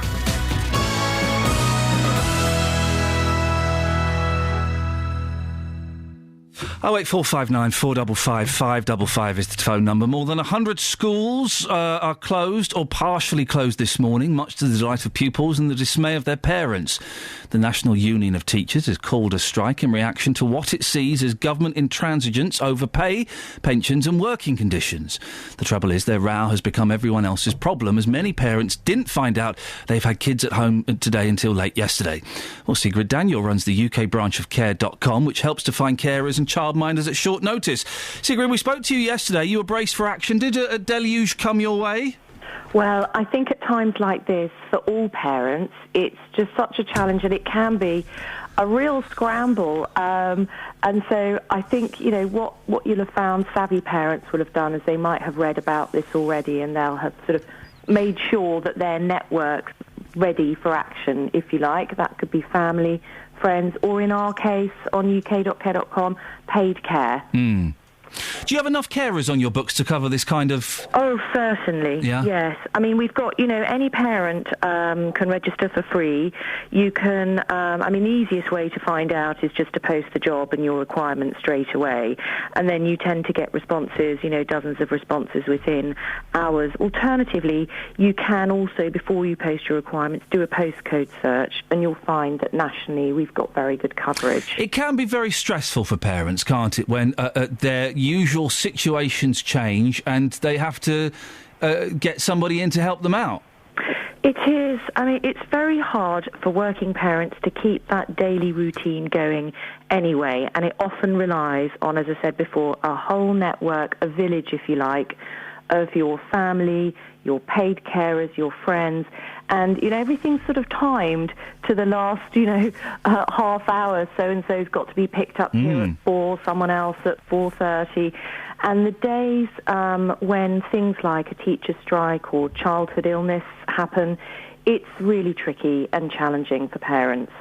Sigrid, listen, I shall let you get on. I'm sure you've got a very busy day today. It's Sigrid Daniel, runs the UK branch of care.com. How have you coped today? If your schools are on strike, if your teachers are on strike, how have you managed to cope today? 08459 455 555 is the telephone number. Let's go to Justin. Morning, Justin. Hello, boss. So you're out and about this morning. I am indeed. Whereabouts have you been and who have you been speaking to? I've been in Luton this morning. Early, we heard from people who had very little sympathy for teachers. Again, in this hour, the situation hasn't really changed. In the following report coming up, all of the people I speak to have a connection to a teacher. Oh. So here's what people had to say about whether they have sympathy for teachers on strike today. No, because I don't know why they strike all the time. They're constantly on the strike.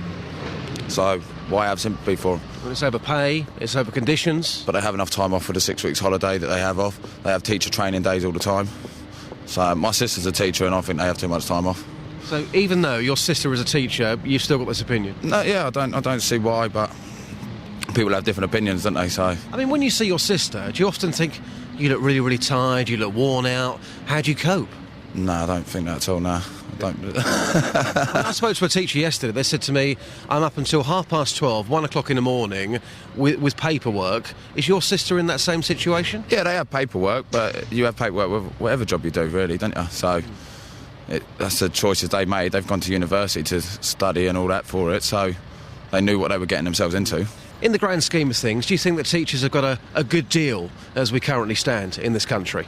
I don't think it's that bad, the deal I mean, your perception in terms of your sister's pay and the holidays and things like that, do you think they've got a good deal? Yeah, I think they've got a pretty good deal, yeah. I don't get that many times off, weeks off and that, so it's one of them really. It's people, different opinions. Obviously, some people think they need to strike, need more money, but I think they do pretty well. Asaf, good morning. Your wife is a former school teacher. She's now a private tutor. Have you got any sympathy for teachers on strike today? Yes, I do. I do have sympathy for them because they work really hard over the year, and they work in school and they work from home as well. They are under constant pressure. Everybody's overworked though, aren't they? Yes. Every single person that I talk to is in the same boat. So what makes teachers so different, so special? I don't think there's anything special actually about that, but they do work hard. They do work very, very hard. So you support the strike today, trying to make a difference as far as they're concerned? Yes, I do. Well, I've got to be very careful because I've got a sister who's a schoolmistress, yeah. I think they expect a little bit too much though. You know, when you consider the way most people, working class people, are struggling, you know, they ain't got it too bad. So, sympathy? No, not a lot.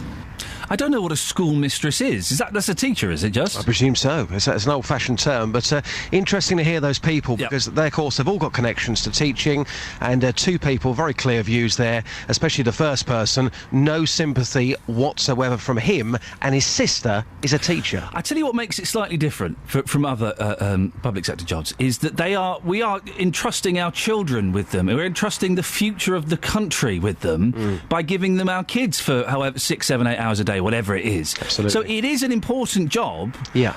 And if they feel that they're not being treated fairly and they're being overworked and they're not able to give the young people the attention they deserve, then I guess they have got a right to go on strike and complain about that, haven't they? I mean, everyone has got the right to go on strike, but I think what's made this strike slightly different and annoyed people even more is the fact that the unions didn't have to tell the head teacher who was going to be striking until this morning. So a number of schools, a bit like Ashton Middle School, we were there yesterday in Dunstable, the head teacher there tried to do everything she possibly could to keep that school open today, but she wasn't told who was going to be turning up or not today, so 475 sets of parents, they've been inconvenienced because this wasn't highlighted in advance. We've had an email from Kate. Kate, it's too long to read out. I'm going to cherry-pick bits of it. She says, as a trained professional, I find it stomach-churning that we teachers are berated by the public who know nothing about our profession. That includes the members of the government who, as career politicians, cannot empathise. Here are a few issues that have been raised. Inset days are not holidays. Our excessive holidays are not spent idling around. The short working day, we do start when the bell goes, nor when the end of school bell goes. Our official day starts before students with a staff briefing. To say we chose the job is true, but what the general public should ask themselves is why so many new teachers joining the profession are leaving within the first 5 years of teaching. Well, one could argue that maybe they're not, that people are leaving because they're not up to it. I mean, the thing is, Ian, we can go out and we can talk about this every single day. Sadly, for that teacher and every other teacher out there, the majority of people that I speak to don't have a good perception of teachers anymore because they keep on striking. And unfortunately for them, people are going to keep on saying negative things about their job because that's just the perception they've got of teachers as we currently stand. Justin, cracking stuff. Speak to you later on. 08459 455 555. Kate goes on to say, I also spoke to a student yesterday who had sympathy for the teachers. They could appreciate the hard work we put in. Perhaps instead of asking adults, you should ask young people what they think about teachers of a certain age teaching them. Well, we can certainly put that out there, Kate. If there are any young people out there listening to us who want to give us a call and let us know what their thoughts are on the strike, 08459 455 555 is the telephone number. And also, if you are a parent, how are you managing to cope today? Have you had to take the day off work? Have you had to call in sick? What on earth are you doing? Or are you just letting the kids lounge around at home watching a bit of the old JK, the Jeremy Kyle? 08459 455 555. Across beds, hearts and bucks. This is Iain Lee. BBC Three Counties Radio.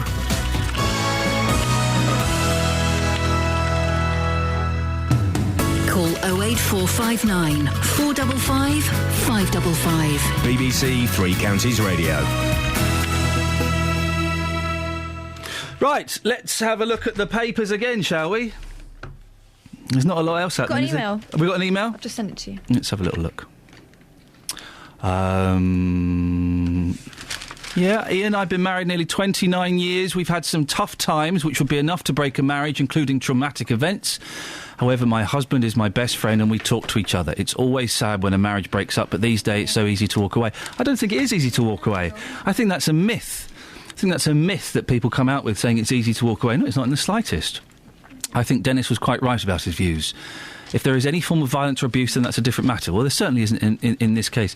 And I think saying it's easy to walk away, Karen, is I think is unfair and demeans those people that have to make that horrible choice about splitting up. So I'm not buying that one. I ain't buying that one.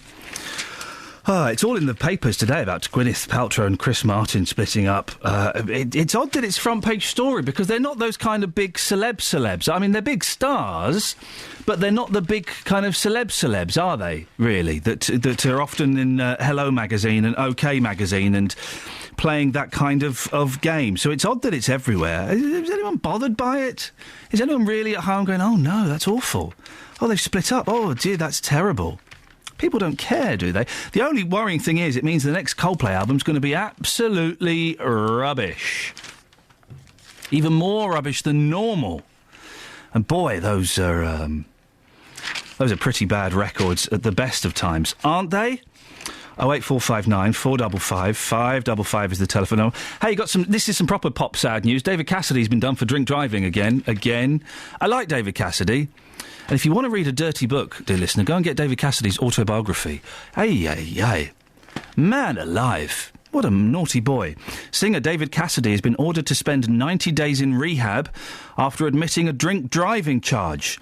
The 70s heartthrob was more than twice the limit when stopped after making an illegal turn off a main road. He was arrested in Los Angeles in January.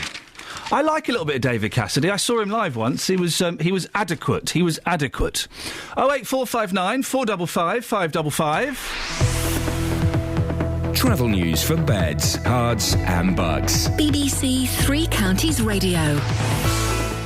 On the M25, anti-clockwise looking very slow between junctions 17 for Maple Cross and 16 for the M40. Also extremely heavy between junction 21 for the M1 and 20 for Kings Langley. On the A1M southbound, looking really slow around junction 7 for Stevenage. And also on the speed sensors in Cheshunt, the A10 southbound busy between Turnford and Waltham Cross. In Hitchin, the A505 is queuing as you approach the centre of town, but public transport's looking good. We've got no reported problems. I'm Alice Glossop, BBC Three Counties Radio. Across beds, hearts and bugs. This is BBC Three Counties Radio.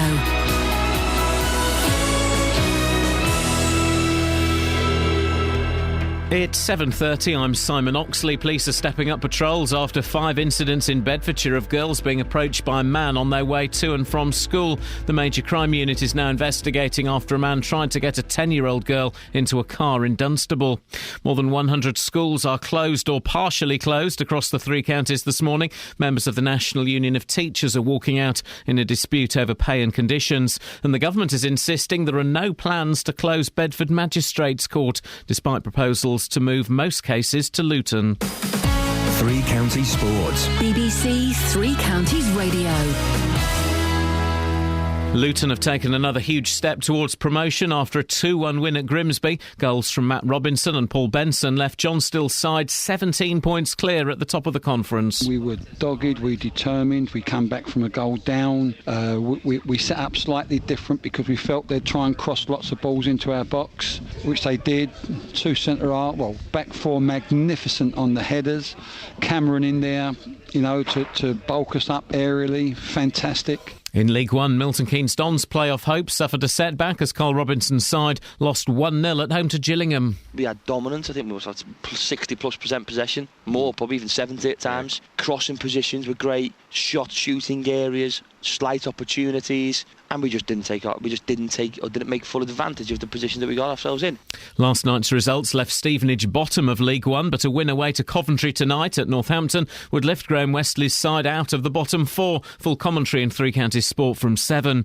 In the Championship, Watford conceded a stoppage-time equaliser in a 3-3 draw at home to Blackburn after goals from Cassetti, a Deeney penalty and Batokio had given them the lead. Here's goalkeeping coach Alec Chamberlain. It was a very entertaining game, very end-to-end, and the momentum of the game swung backwards and forwards. Crucially, I thought we'd got the final say, but it wasn't to be, which is disappointing from our point of view. They'll go home very happy, and we're a bit disappointed, obviously, to concede that one so late. And Wickham are just 2 points above the League 2 relegation zone after a 1-0 defeat at Burton.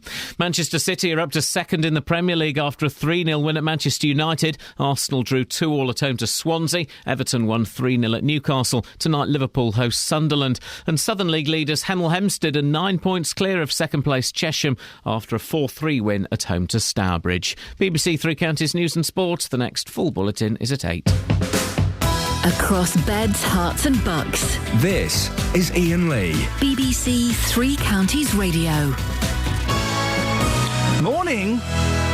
This is Iain Lee, BBC Three Counties Radio. If you want to give us a call this morning, you can do. 08459 455 555 is the telephone number. Keen to hear from you this morning. If you've been affected by the teachers' strike, how is it affecting your life today? Are you having to take the day off work? Maybe your school is functioning normally. It's interesting that the majority of voices we've spoken to this morning have been kind of anti-teacher. They've been quite anti-teacher.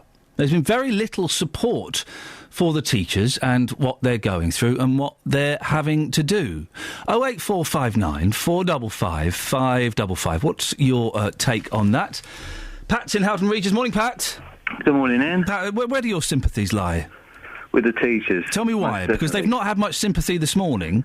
Well, a lot of people are quite selfish in this country. If you look around over the last 10 years and you see how wages have not matched anything that's gone up in this country, and you just work to survive and pay bills, they're bold enough and brave enough to go out and strike and say to the government, this is enough. And that's what the working classes should be doing, striking. Because it is enough. Why should you work just to pay bills? You should work so you've got a comfortable life. But it's happening to everyone, Pat. Everyone's having to struggle and do a little bit more extra work. Why should teachers be different? Well, there's your answer, isn't it? Everyone has to work and work a little bit harder. Why should everyone have to work a little bit harder when you've got people that, like employers, are getting richer all the time by not increasing the wages of the people that work for them? That's what's happening, and it has to stop. It's disrupting children's education, though, and it's causing a nightmare for parents. Is that fair? Well, it's disrupting, I imagine, the teachers' livelihoods as well. It disrupts everybody. Everyone gets disrupted. We all get disrupted. A time comes when you have to fight for what you believe in. And, it's selfish for people to turn around and say, well, what about my child has to go to school and I've got to make other arrangements. Let's have a little bit of more sympathy. They're doing something because they believe they need a strike to actually resolve an issue. No governments are going to listen to them. And the only way governments do is when people start turning on the government and say enough is enough. We've had lots of people, let me read this from Steve, Pat. If the UK were anywhere near to the top of the world's league table in the 3 Rs, teachers may have a case to make. Given the appalling standard of education they provide, our teachers will be best advised to keep their heads down and stay quiet. Oh, appalling, is it? Education is appalling. Well, if you think about all the government ministers that interfere with the teachers' daily teaching, if you like, because they know best, and then teachers are getting fed up with it because everyone's interfering with their jobs, why do you think education has gone downhill? Pat, thank you very much. 08459 455 555 is the telephone number. Pat suggesting that we all go out on strike, dear listener. I'm up for that. Who's up for some of that? Jamie's near Hemel on the M1. Morning, Jamie. Morning. Jamie, what have you got for me? Oh, I your snake song you played yesterday. Oh, yes. had me in absolute stitches. I just texted him a minute ago saying, can you play it again? You like the Snake song? Yeah. It's from, I think it's Peter, Paul and Mary. It's written by Shel Silverstein. There's a brilliant version of Johnny Cash doing it. And I have to thank my, as my son calls him, my boy boss, Lawrence, who highlighted it to us. It's a good song, isn't it?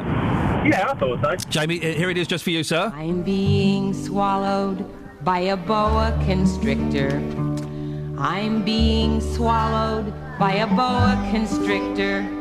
I'm being swallowed by a boa constrictor, and I don't like it very much. Oh no, he swallowed my toe, he swallowed my toe. Oh gee, he's up to my knee, he's up to my knee. Oh fiddle, he's reached my middle, he's reached my middle. Oh heck, he's up to my neck, he's up to my neck. Oh dread, he's swallowed my... There you go, you see. That's what we're talking about. That's what we're talking about. 08459 455 555 is the telephone number if you want to give us a call. Math says, Ian, my previous point you read out wasn't angry. I'm going to cross-reference previous text now, have I? It merely pointed out that they impact the children and annoy parents. What teachers need is help sorting out the troublesome children that impact others and make teachers want to leave in order that they can do their job to educate, but they should be measured on actual ability and removed if not up to target. Well, I think, yes, one of the big arguments, isn't it, that's being put forward is that more and more teachers are leaving after only 4 or 5 years in the profession. Well, part of me thinks, well, maybe they're not up to the job if that's the case. That on day one of teacher training college, they get sat down and said, right, this is what you'll have to do. If you don't think you can handle it, I suggest you leave now. That would help, wouldn't it? 08459 455 555 is the telephone number. Now, there's not a lot going on in any of the newspapers today. There's lots of guesswork around the Malaysian airline. Lots of guesswork. This was a deliberate act, says the Daily Express. They suspect that the captain committed suicide.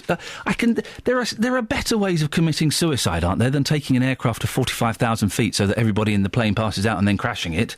Aren't there? There are better ways of doing it. If you're going to commit suicide, is that how you'd do it? Probably not. But that's the theory that the Express is running with. I think what's disappointing about it is we ain't never going to find out the truth.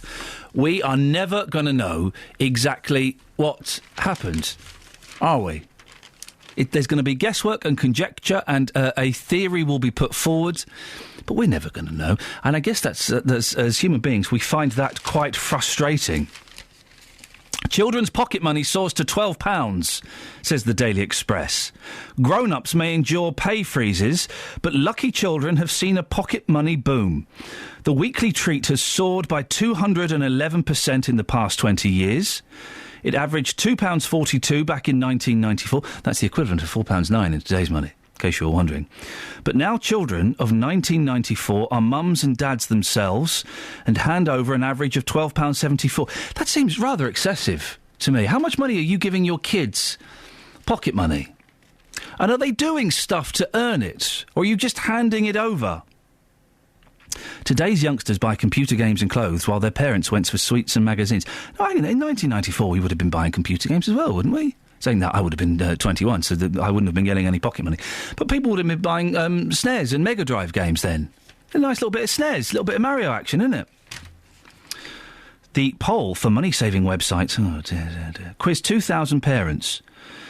The top 5 pocket money buys in 1994 were 1 sweets, 2 magazines, 3 sports equipment, 4 cassettes, 5 board games. No one was buying board games. No one was buying board games within 1994. For goodness sakes. The 2014 top 5 is computer games, phone apps, clothing, and number 4, toiletries.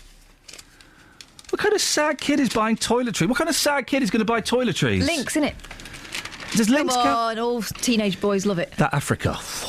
Does Lynx count as a toiletry, though? Yeah, it will do. I've bought one of the... You know they've made deodorant cans smaller? Have you seen this? They made them smaller. They're pressurised cans. So it's supposed to be you get the same amount, but it's smaller.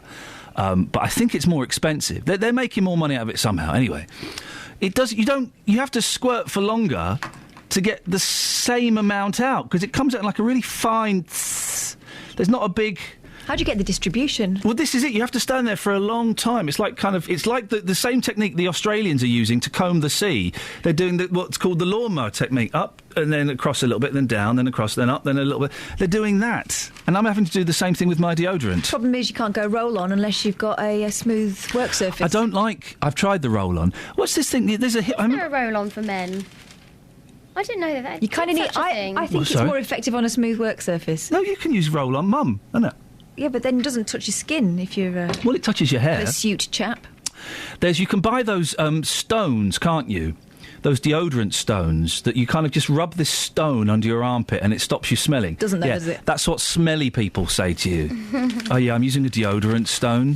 Hippies are the primary people who are doing that, and I'm not a fan of that. Marco in St Albans says, Ian, you said everyone is having to work a little bit harder. True. But teachers don't get paid to work that little bit harder at home or weekends. Can you think of anyone else in that same situation? Yes, I can. Is it Honda? Is it Honda where they've cut their shifts down and people are working more but for less money and they're distributing their shifts differently? There's loads of places, Marco. Everyone else gets overtime. No, they don't. Marco, hello, it's 2014. My friend, it's not everybody's getting paid overtime. More people are having to do more work for less money to keep their jobs. Or less work for less money. Either way, Marco, wake up and smell the Ribena. A lot of people have had a lot of their team fired off and no less work to be done. The Weetabix scam to get phoned into a prison. Are they banning books in prisons? Yes. That's the idea. That's great news, isn't it? Let's stop prisoners from reading. Give them more time to watch Jeremy Kyle and plan their escape. Prisoners often go to ingenious lengths to try to sneak forbidden items into their cells, where sometimes they shove them. Mm-hmm. I saw Papillon. In one case, guards opening a box of Weetabix got more than they bargained for when they found this illicit mobile phone pictured, and they're right, it is pictured. And illicit. Individual Weetabix biscuits had been hollowed out meticulously to fit a mobile phone inside and then repackaged. The sneaky hiding place was revealed in a new set of pictures showing the inventive ways prisoners have tried to smuggle in banned items. I hope they don't show all of the inventive ways, because I've seen Papillon and they right up there. In another incident, prison staff found drugs hidden in a secret pouch in the lining of a pair of jeans. Well, that's not that ingenious, is it? Making a pocket. And inside a hollowed-out stereo were 2 blocks of cannabis, a mobile phone and a USB stick. Wow. Why would you need a USB stick in prison? They use computers. But what's he going to have on there? There might be some... illegal copies of Chucky Egg or something? Is that what's going to be on there? 08459 455 555 555. Yender in Sundon has texted in, Ian, I support the teacher strike 100%. Having been a school governor of several schools over the past 15 years, I know the terrible stress and horrendous workload teachers have, and which has got worse over the years. The holiday criticism is a red herring. Teachers in the main will spend a lot of their holidays working very little time to actually get away. The teachers I have known do care for their pupils, and those on strike do fear what the government is doing to education, and their strike is as much a concern for the children's future in education as much as for their own concerns. I went to school in the 80s, Thatcher's Britain, and we had strike after strike. Tory Britain of 2014 is no different. 08459 455 555. Travel news for beds, cards and bugs. BBC Three Counties Radio. The M25 anti-clockwise still very slow between junction 17 for Maple Cross and 16 for the M40. And on the A1M southbound, things struggling around junction 7 for Stevenage. In Hitchin, we've got queues on the A505 and the A602 as you approach the centre of town. On the speed sensors, the A5 southbound looking very slow through Markyate, approaching the M1. And at the London Coney roundabout, all of the approaches there looking very heavy. Public transport has no reported problems. I'm Alice Glossop, BBC Three Counties Radio. Thank you, Alice. 7:45. It's Wednesday the 26th of March. I'm Iain Lee. These are your headlines on BBC Three Counties Radio. Police are stepping up patrols after 5 incidents in Bedfordshire of girls being approached by a man on their way to and from school. The major crime unit is now investigating after a man tried to get a 10-year-old girl into a car in Dunstable. More than 100 schools are closed or partially closed across the 3 counties this morning. Members of the National Union of Teachers are walking out in a dispute over pay and conditions. And in sport, Luton are 17 points clear at the top of the conference after a 2-1 win at Grimsby.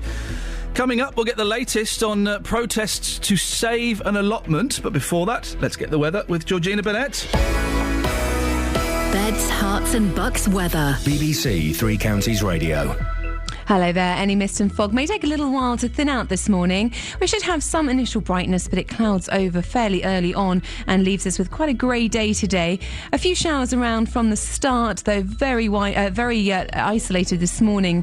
Come this afternoon, more widespread, and they're coming in on a northeasterly breeze, so pretty chilly too, with temperatures only just about reaching 7 or 8 degrees Celsius. Now, some of those showers may be quite heavy with some hail and thunder. They do start to clear through this evening, but then we have more feeding in from the east. But in the clear spells, we may get some patchy frost in the countryside, perhaps even some patchy ice elsewhere, with temperatures down close to freezing. Now, some of those showers quite wintry through the night. It may be that on higher ground, so the Chilterns, for example, we get a slight accumulation as well. So tomorrow, first thing, we've got the odd shower around, but come the afternoon, they're more widespread again.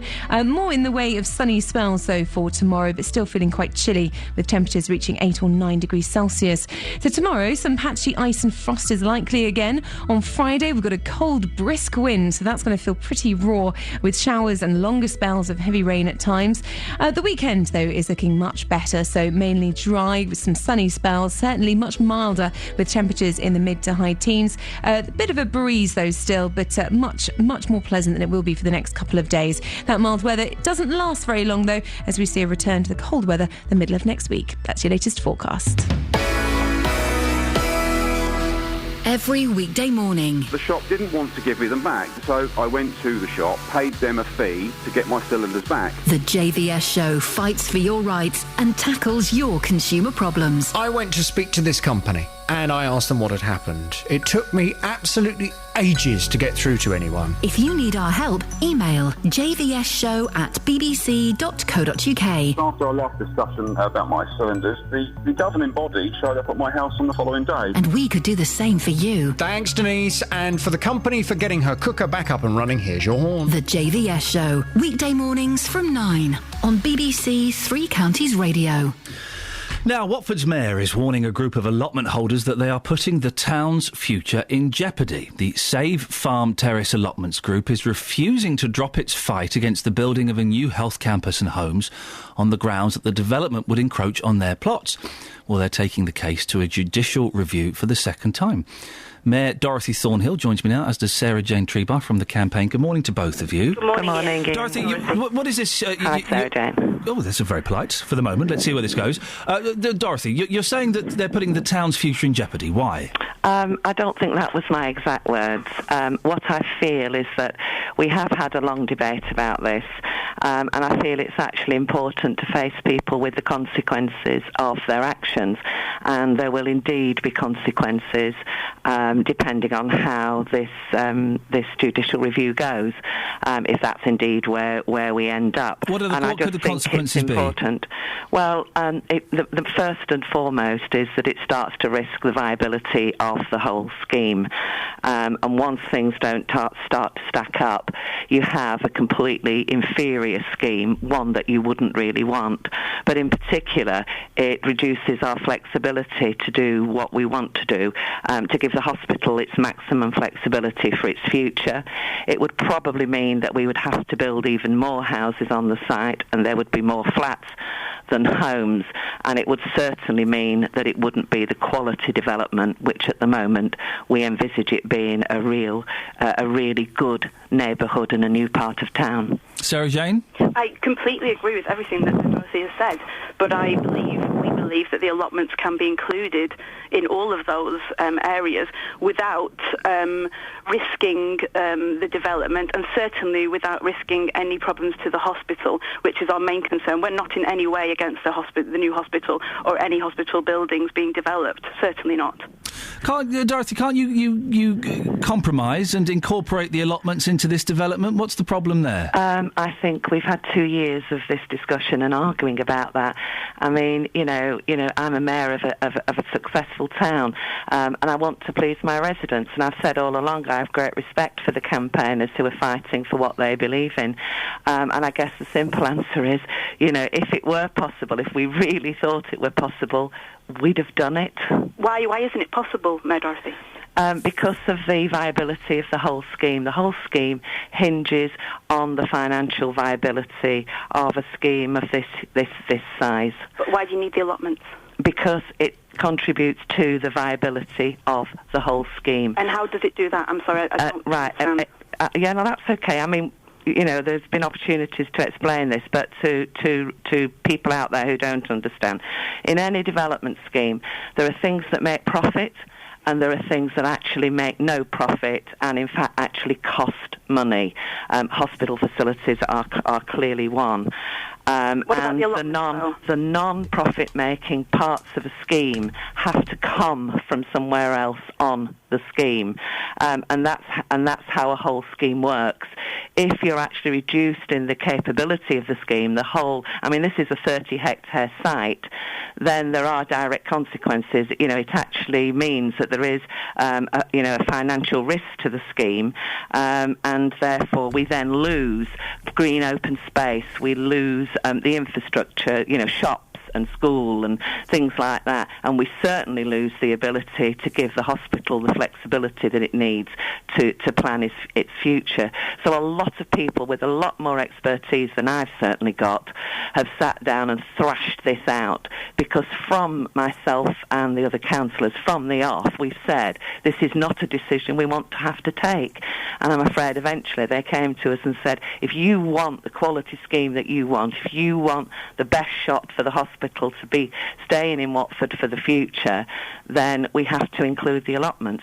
So it was a decision that was taken, with regret and, dare I say it, with sadness. Can I ask a question? What happens if, when we do go to judicial review, which we are going to, what happens if we win, and we certainly think we are going to win, or else we wouldn't be pursuing this? If you can't have the allotments, does that mean the health campus does not go ahead? What it means is exactly what I've just explained. So it means that we have an inferior scheme on all of those three parts. So of course this is a huge site. Of course regeneration of a brownfield site in the middle of West Watford will go ahead. Of course it will.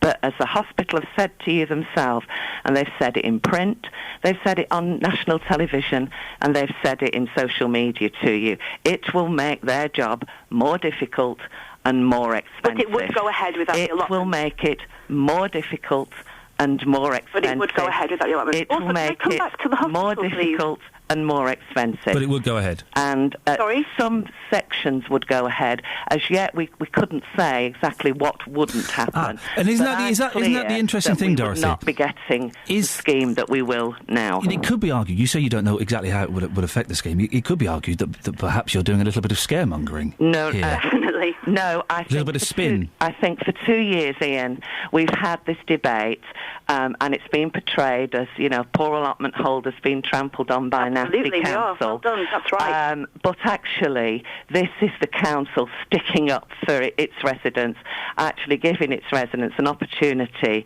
a once-in-a-lifetime opportunity to actually build a whole new neighbourhood. So, Jane, let's look at it from the other side. It could be argued that perhaps you're being a little bit selfish and you are denying Watford the chance to grow and develop. No, absolutely. We want Watford to grow up and develop. We really do, absolutely. But we just see ourselves as a massive part of that. The allotment site has been there since 1896, and it's supported communities throughout centuries, and it's very important that it stays the green lung that it is. I mean, what Mayor Dorothy perhaps isn't saying is that it's on a floodplain at the moment, and although they're going to build up development around that and they're going to build up the flood development, you taking away all that green space would only add to the already at-risk floodplain that's there. It also takes away this amazing, and I can't describe to you how beautiful it is to be down there. You know, there are people who've worked plots for 40 years down there, and it's such an important amenity. And I'm saddened that Mayor Dorothy hasn't had the vision to include this in all her plans, because you think about where it is. She could develop the hospital. Absolutely, there's lots of brown land. She can have some houses, although personally I think 750 is perhaps a little bit greedy for flats, certainly leaves no green space. But she could have all of that, encompass it. And unfortunately, the consultation process that Mayor Dorothy likes to talk about didn't include any questions about using the allotment space. Dorothy, I've had a text, Dorothy. Let me put this text to you. This is from Paul. It says, however Dorothy dresses it up, the borough are giving green community land to developers to build houses. The NHS have stated they have no plans to build a hospital or even hospital buildings. They have no funding either. This scheme is a cynical land grab, and we, the ratepayers, are the losers. What's your reaction to that, Dorothy? First of all, I think that person is misinformed. The hospital have made their position quite clear, as I've stated several times, and much more importantly, so have they. So that's complete. That's let's go through it a step at a time. The NHS, he's wrong when he says the NHS have stated they have no plans to build a hospital or buildings, and they have no funding. Those are wrong. What the NHS? I think we're playing with nuance here. Well, it's a straightforward statement. Is that true or false? What they are saying, I don't really want to have to speak for the hospital. Let me say very clearly. Because there's no plans, very no clearly, funding. At the moment, the hospital is in a difficult place. Do the hospital, Dorothy, let's address this. Do the hospital have plans to build a hospital or hospital buildings, yes or no? Yes, they have. They have plans. Do they have funding? What they don't have are detailed plans. Do they have funding? And when they know their detailed plans... No, Dorothy, you said I spoke to them. When they have their detailed plans... Quite loudly. Hang on. There were no plans. They couldn't for the next 12 to 18 months until they're waiting for the clinical strategy. They didn't say what they need Sarah or Jane, didn't need. hang on, ladies. That is absolutely correct. So they don't have specific plans, and they don't have funding. At the moment, no, they don't have funds. They don't have plans. Right, Ian. That's not how hospital funding works, and I think that's where we're getting into this. We are not at all against the hospital. But by your plans, you are actually putting the whole scheme Mayor Dorothy, at risk. can I ask you something else You as well? are putting the whole scheme can I at ask you risk. something else as well, please? This has been, when I said I was coming on the radio programme, don't worry, it's nothing at all. It's just simply this. The local residents of West Watford are extremely worried about the strain on the infrastructure that's already around here by the extra. I mean, originally you started off with 600 flats, is that right? And now it's gone up to 700, now 750 flats. Yes. And how many houses? 68 houses, is it? And they're worried about the strain on this local community, and this is what I keep coming back to. Absolutely. You know, the strain on the green lungs, the house, exactly, and they're worried because there's no transparency. Sarah Jane, we've got 20 seconds, Dorothy. You respond to that, please. Absolutely right. Bottom line, when this scheme, and it's a 10 to 15-year scheme, is built out, it will have real green open space, and it will have more beautiful green open space that's wrong, than isn't at it? present. Because you're getting rid of 3 hectares. Sarah Jane, I'm afraid it's not wrong. OK, we have to end it there. Sarah Jane Treebart, Dorothy Thornhill, Mayor Dorothy Thornhill, thank you very much indeed. 08459 455 555. Travel news for beds, cards and bugs. BBC Three Counties Radio. On the M25 clockwise, there are queues after an accident around junction 20 for Kings Langley. It's now on the hard shoulder, but there's still congestion going back to junction 18 for Chorley Wood. On the anti-clockwise carriageway, things very slow between 18 for Chorley Wood and 16 for the M40. Public transport has no reported problems. I'm Alice Glossop, BBC Three Counties Radio. Thank you, Alice. Well, if you want to have your say on that, you're more than welcome to, or teachers striking, or any of the things we're talking about. We'll talk more after the latest news and sport with Simon Oxley. Local and vocal across beds, hearts and bucks. This is BBC Three Counties Radio.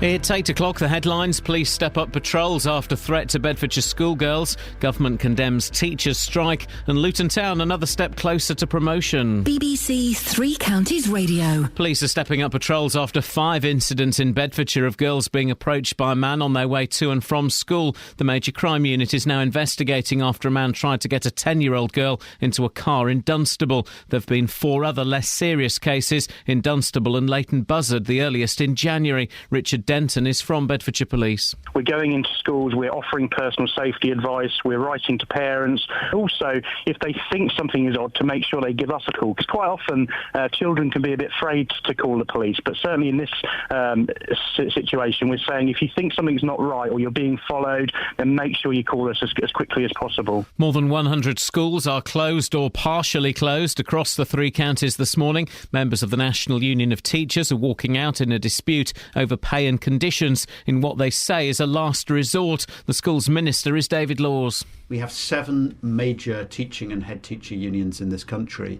All of them are in talks with us. 6 of them are not striking today. I think it's very sad that the National Union of Teachers have decided to take this industrial action. I don't believe that it's supported by the overwhelming majority of teachers, and I hope that the NUT will reconsider their position on this.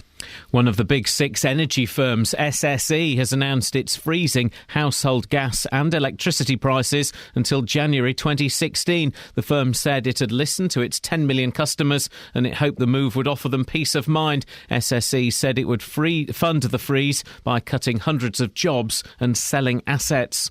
The Australian Prime Minister Tony Abbott has said his country is throwing everything it's got at the search for the missing Malaysia airliner in the southern Indian Ocean. The air and sea search for wreckage has resumed after the weather in the area improved. The government is insisting there are no plans to close Bedford Magistrates Court, despite proposals to move most cases to Luton. MPs Richard Fuller and Alistair Burt raised the case in the Commons last night, but the Justice Minister, Shailesh Vara, attempted to calm fears. There are currently no plans to close the Magistrates Court in Bedford. It is about listing arrangements, that is the allocation of work between the various locations in Bedfordshire. There has been a consultation. Were there to be any plans for a closure, the consultation would have said so. In sport, Luton have taken another huge step towards promotion. A 2-1 win at Grimsby leaves John Still's side 17 points clear at the top of the conference. You know, I just want to keep building and hopefully we go up and we do OK next year. But once we do OK for a year, I think we can push again with young, hungry players. That's what I think. Milton Keynes Dons' playoff hopes suffered a setback as they lost 1-0 attempt to Gillingham. Watford conceded a stoppage-time equaliser in a 3-3 draw attempt to Blackburn, and Wickham remain in relegation trouble after a 1-0 defeat at Burton. The weather cloudy with showers, which may be heavy and perhaps thundery at times. Also a risk of hail, a maximum temperature 9 degrees Celsius. And you can get the latest news and sport online at bbc.co.uk/3 counties. BBC Three Counties Radio's big tour of beds, hearts and bucks. It's full of people who love the town themselves. They're very passionate about it. It's all about where you live. Attractive, fun, very friendly. All this week, we're featuring Letchworth. Quite a bit of old, and you've got a fair amount of contemporary sort of modern stuff. Everyone seems to know everyone sort of always speaks. The big tour of beds, hearts and bucks. BBC Three Counties Radio. Morning, this is Iain Lee, BBC Three Counties Radio. It's 4 minutes past 8. It's Wednesday. Sing hosannas. What's the weather like out there? I've not been out. Cold? It's a bit miserable? Or is it a bit sunny? Could be one of those. It could be one of many different variations. We'll find out at some point during the day, I'm sure. Lots to talk about this morning. Some of the teachers are on strike. Are you for or again? It turns out most of you are again. Very little sympathy with the teachers. Some events have been happening outside some schools. There is a dodgy gentleman driving around. We'll have details on that. And you heard the discussion there between the allotment campaigner and Mayor Dorothy Thornhill. Whose side are you on? Facebook.com/BBC3CR. You can send me a text to 81333. Start your text 3CR, or you can give me a call 08459 455 555. Across beds, hearts and bucks. This is BBC Three Counties Radio. Now, police are stepping up patrols in Bedfordshire in light of a series of reports of a man targeting girls on the way to and from school. The accounts of a stranger following and in some cases grabbing children in Dunstable and Leighton Buzzard are now being linked, with police issuing descriptions of the suspect and warnings to be vigilant. Well, how do you teach your children about stranger danger? We used to get all the Charlie Says type public information films back in the day. Well, what do you do now? Justin Dealey has been out speaking to parents about this. So you're here with your daughter this morning, who's 12 years old. How have you taught your daughter about stranger danger? Well, I've told her not to speak to strangers, full stop. And I've said to her, even if someone I know comes to the school and says, I've come to pick you up, you do not get in their car because they could say anything, because you don't know if they're true friends. They could take your daughter off and do anything. So even if your daughter recognises that person as a friend of yours, do not get in their car? No, she has to phone me to confirm that I've sent them to get her. And if not, then she don't go with that person. I mean, she's 12 years old now. Yeah. How long have you been teaching her about this? Since primary school. I've even said to her, if anyone comes to the school to pick you up, you do not go with that person, because they could be anyone saying that I've said anything, and they could be friends. They might not be anyone I know. And have you ever had an incident which has concerned you greatly as a parent? No. And you think that's because of the way you've taught your daughter? Yeah. You've got to tell them from a young age, because they would just go. Well, let's talk now to Jonathan Smith, head teacher at Ardley Hill Academy in Dunstable. Morning, Jonathan. Morning. When did you first hear about this? Well, we've been hearing about... We get reports coming through at various times ever since I've been a deputy head. So, and we always sort of liaise with the police and act on them immediately, sending them information out to parents. But this one in the last few days has come to light with us, and we've been given some really clear information. I actually had a visit from the police a couple of days ago, where they gave us some details to send out, which we sent out to parents and also to all staff. And so, what have they told you? Who to look out for? What kind of things to look out for? Yeah, we've had a description. It's kind of, a vague description, of course. Yeah. But really, it's about children being approached. And the way we look at it as a school, I mean, it's really interesting listening to your last parents really talking then on the radio. So I think that's fantastic. You just have to, from a very young age, teach them. It's like kind of twofold. So you're teaching them the basics of who they can trust, what they're going to do if something happens. But also, what we try and do, in conjunction with the parents, is educate them in terms of they're able to think more about, every incident happens. Just get them thinking independently, really, because, of course, every situation is different. And when a child's confronted with that, I would guess it's very different than when we're telling them about it as an adult. I suppose it's a fine line, isn't it, Jonathan, between giving them the information to both the parents and the kids and also not scaring them? Absolutely. And I think the thing is, when you're scared, you can't think very well. So actually what you need to do is be able to teach them how to just be able to think for themselves in, just in very small ways, because then, if, God forbid an incident does happen, then they're able to think very quickly about it and do the right thing. How do you think the police have handled this, Jonathan? Well, from our point of view, we've had very clear information. We've always liaised very well with the police. I'm talking to other head teachers. I know that the police liaise very closely with schools. So, I can only talk from our situation. We're very pleased with the response that we've had and the input we've had from them. Jonathan, I appreciate your time. Thank you, Jonathan Smith, head teacher at Ardley Hill Academy in Dunstable. Now joined by Dr. Dave Williams, senior lecturer in forensic psychology at the University of Hertfordshire. Morning, Dave. Morning, Ian. At the start of the year, we had reports of a man following girls. On Friday, it seems the man tried to bundle someone into a car. Is this kind of the familiar pattern? I wouldn't really say that there was a particularly familiar pattern. It might be that this particular set of incidents are linked, but there is a certain amount of difference in the modus operandi across the different incidents. So it's kind of hard to say whether this is typical of one person, and indeed it's hard to say whether it's typical of the way in which an abductor might go about abducting children. Aren't these things generally progressive? That a potential abductor will start doing one thing and gradually go further and further as he needs to go further to get his kicks? Well, that can be the case, but that would apply in very rare circumstances with people that have, gone beyond fantasizing and are acting out on their fantasies, if these are linked events, you'd have to say that over 3 months, this isn't necessarily somebody that's learning from their attempts. I often wonder how people like me influence the situation. By talking about it on the radio, are we making it worse? Are we scaring the bloke away? Are we making it more exciting? What kind of impact could we be having?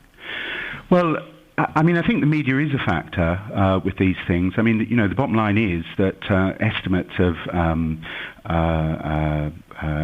who the victim is in respect of certainly sexual offenders, in only less than 5% of cases will the perpetrator be unknown, be a stranger to the victim. In the majority, over 50% of cases, it will be somebody that the victim knows. And of course, that assumes that that's a motivation as far as these incidents are concerned. It might not be, but the stranger risk is certainly something that we're worried about, but it's not the predominant risk in terms of child victims. And what about this guy's family, his wife or his mum or his mates? Will they have noticed a change in his behaviour? Well, it can be the case that if somebody goes beyond fantasising to actually acting out on a motivation they have, because the bottom line is that they may be attracted to children. There can be changes in that person's life, stress, things that bring about disinhibition. For example, a drug habit getting out of hand, that sort of thing.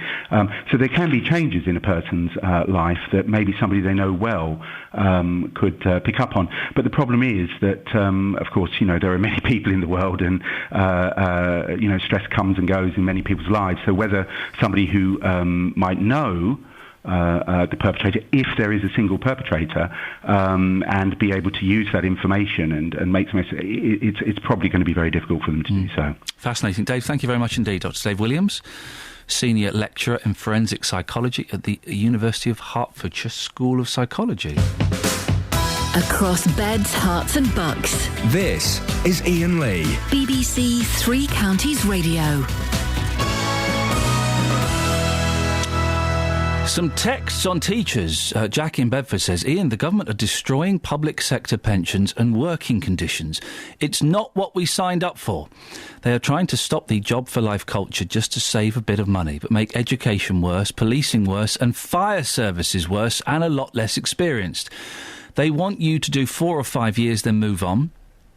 And Nicole says, I can't believe the naivety people are about general working conditions today. I leave for work at 6 a.m. I'm never home before 7. I have to do lots of work from home. I've never been paid overtime. It's just how life is. If you don't like it, find something else. That's what we all have to do.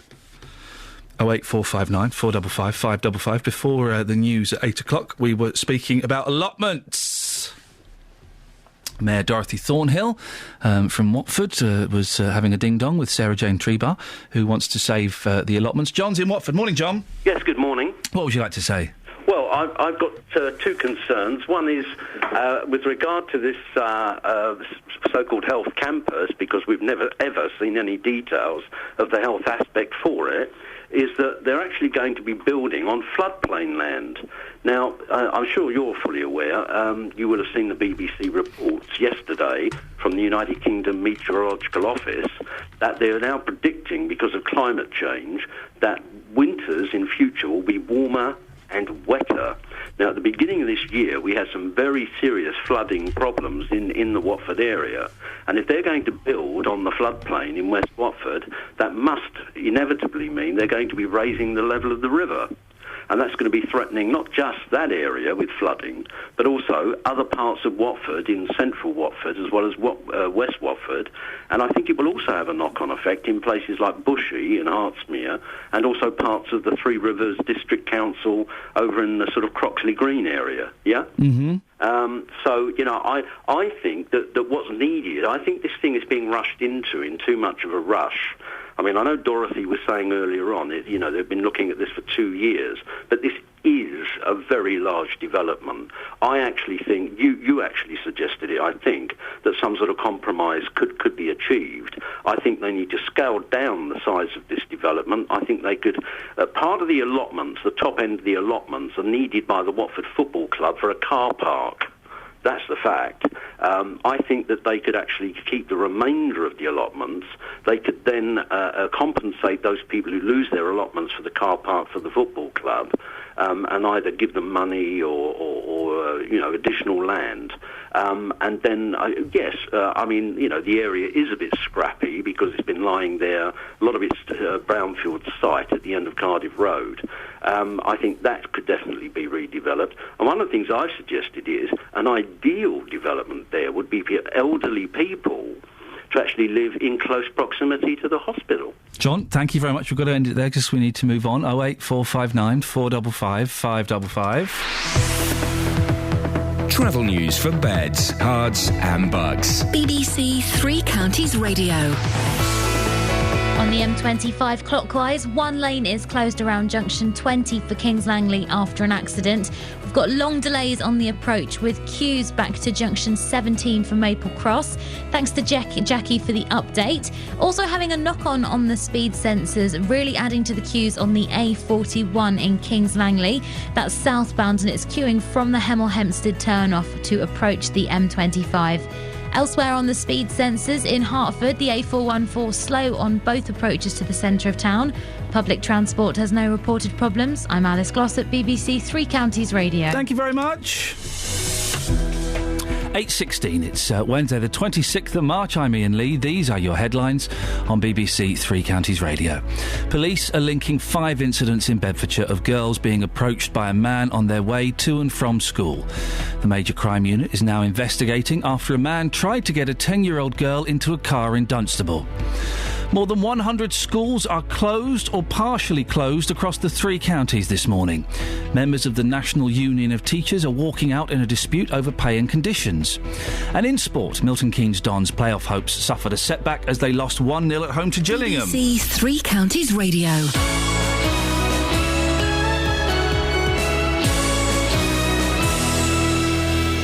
Every weekday from 3, Roberto Perrone. You told 580 gags in 1 hour. Can I test you for 1 minute? I spent the whole year trying to get into classical music. It took the 4 seasons. Weekdays from 3. We heard from Neil earlier on. He claims he was discriminated against and asked to leave a pub because he injected himself in public in full view. Insulin keeps my son alive, OK? If he doesn't inject, he'll die. Roberto Perrone. And I just thank you for the services that you do on here to help people like myself. Weekdays from 3 on BBC Three Counties Radio. Fun times. Yes. Fun times. Morning. Morning, JVS. How's your nostrils? It's, yes. They're clearer, but I've still got this sinus headache. Oh, it's right up there. Yes, it's in your nostrils. It's moved up. It's moved right up, just like that. Yeah, no, I've got the old SH, the sinus headache. Never mind. Gosh, never mind. How are you? You're looking fine and dandy and alive. Do you think I've lost more weight? I didn't say that. Oh, have you? I have. Yeah, it's funny you say that. Good for you. My trousers. Do you want to see my trousers? Not really. Look at these. Oh, look how loose they are. You look like one of those. What do they call it? A batty boy? Is it with the trousers round your knees? I don't think that's quite what you mean. What do they call those boys with the trousers round their knees? They don't wear a belt. That's what you look like. Do I? Yeah, one of those. Thanks very much. My trousers aren't quite hanging down. But honestly, my waist is getting slimmer and slimmer. Isn't that wonderful news? Isn't it nice? Wonderful. What's on your show today? Coming up on this morning's Big Phone-In, I'm asking, do you accept teaching as one of the toughest jobs in the UK? Over 100 schools in Beds, Herts and Bucks, they're affected today as teachers in the 3 counties strike over their pay, their pensions and their conditions. 92% of NUT members voted in favour of the strike action, which has been described by the union as a last resort, as too many teachers have become demoralised and exhausted. A teacher who wants to be known as Sally has kept a radio diary about her work, and she's told the BBC to be a teacher, you have to prepare more work in a week than most managers do in a year. You need the analytical skills of a city trader, the management skills of a CEO, and the compassion of a social worker. Gosh. Well, is she right? From 9 this morning, I want your views. Do you accept that teaching is one of the toughest jobs in the UK? 08459 455 555. Your view from 9. Across beds, hearts and bucks. This is Iain Lee. BBC Three Counties Radio. 08459 455 555 is the telephone number if you want to give us a call. Is an anonymous email. About stranger dangers and things like that. I was stalked at secondary school. The man would wait for me and follow me home every day. One day he grabbed me, but my friend grabbed me and we ran home. When he was arrested, he told police he wanted to rape me. It was very scary as a child, and I'm very aware of people around my son. He is 6, but reads papers and listens to news with me and asks why people get taken and killed, etc. I always tell him the truth and explain that some people aren't nice. I don't ever go with strangers. It's a tough one, isn't it? How do you explain it to kids that there are bad people out there, and what are you going to do? Ah, dearie me, dearie me. Well, you know, I had that conversation with my daughter the other day because she decided to stalk off into the afternoon by herself. Oh, yes, she did, didn't she? She got in a mood. She's 5 going on about 15. Yeah. And she decided to go off in a strop. Yeah. So I watched her go around the corner, ran to the next corner, walk round, and then I had a word with her about how when I can't see her... Yes. There might be bad people there, and maybe was it too early to say it? But I think I needed to make her aware. You kind of it's strange, isn't it? You need to introduce the concept at some point, but it's you don't want to make it too terrifying, really. Have you ever lost your children in shops? Yeah, of course, it's terrifying. And you have to talk then about who would be the person to go to for help and not to leave the shop and stuff. You kind of introduce it gradually, I guess. Yeah, by terrifying them. Well, you've got to frighten them a little bit. Yeah, they need a little bit. 08459 455 555 is the telephone number. Marisha is in Watford. Good morning, Marisha. Morning. What would you like? You want to call in about allotments? Yeah, I heard the mayor. I heard what she was saying, Dorothy. Yeah, and the mayor. I went to a meeting in January, and someone asked her why, if this is over a 15-year period, why did they have to take the allotments now? And she said to this woman, if you imagine, it's like if you have an extension built and there's a tree in the way, you can have your extension, but it's harder to build it. She said, so it's like for the developers, they want a clear plot. She'd never said anything to do with the Bible. It seemed as though she was being, it was the builders, the developers that are leading her. And every time, as a Watford resident, this was a hospital. This was all about developing and giving us a good quality hospital. Yeah. Hemel wanted to put the hospital Hatfield. So for her to come on and say, we talked about this a lot, Dottie, you may have done, but the rest of us in Watford didn't. So, I just think, take 6 months out and actually tell us in clear what we're going to get. Yes, West Watford, that part needs redeveloping. But my biggest issue, how do you get into the site? When the floods were in, the back of B&Q, between Bushy and Watches, if you look at the Watford Observer page, you can see the picture of the floods. That's the road onto this site. That's how we're all going to get in there. But it flooded. So how would we all get in there unless they're going to do something drastic with the river? There's a lot of thinking to be done before she shoves this through. Well, Dottie, as you called her, would claim that it's not being shoved through, that they've spent the last 2 years trying to get this to happen. So it's a slow process. So we all knew.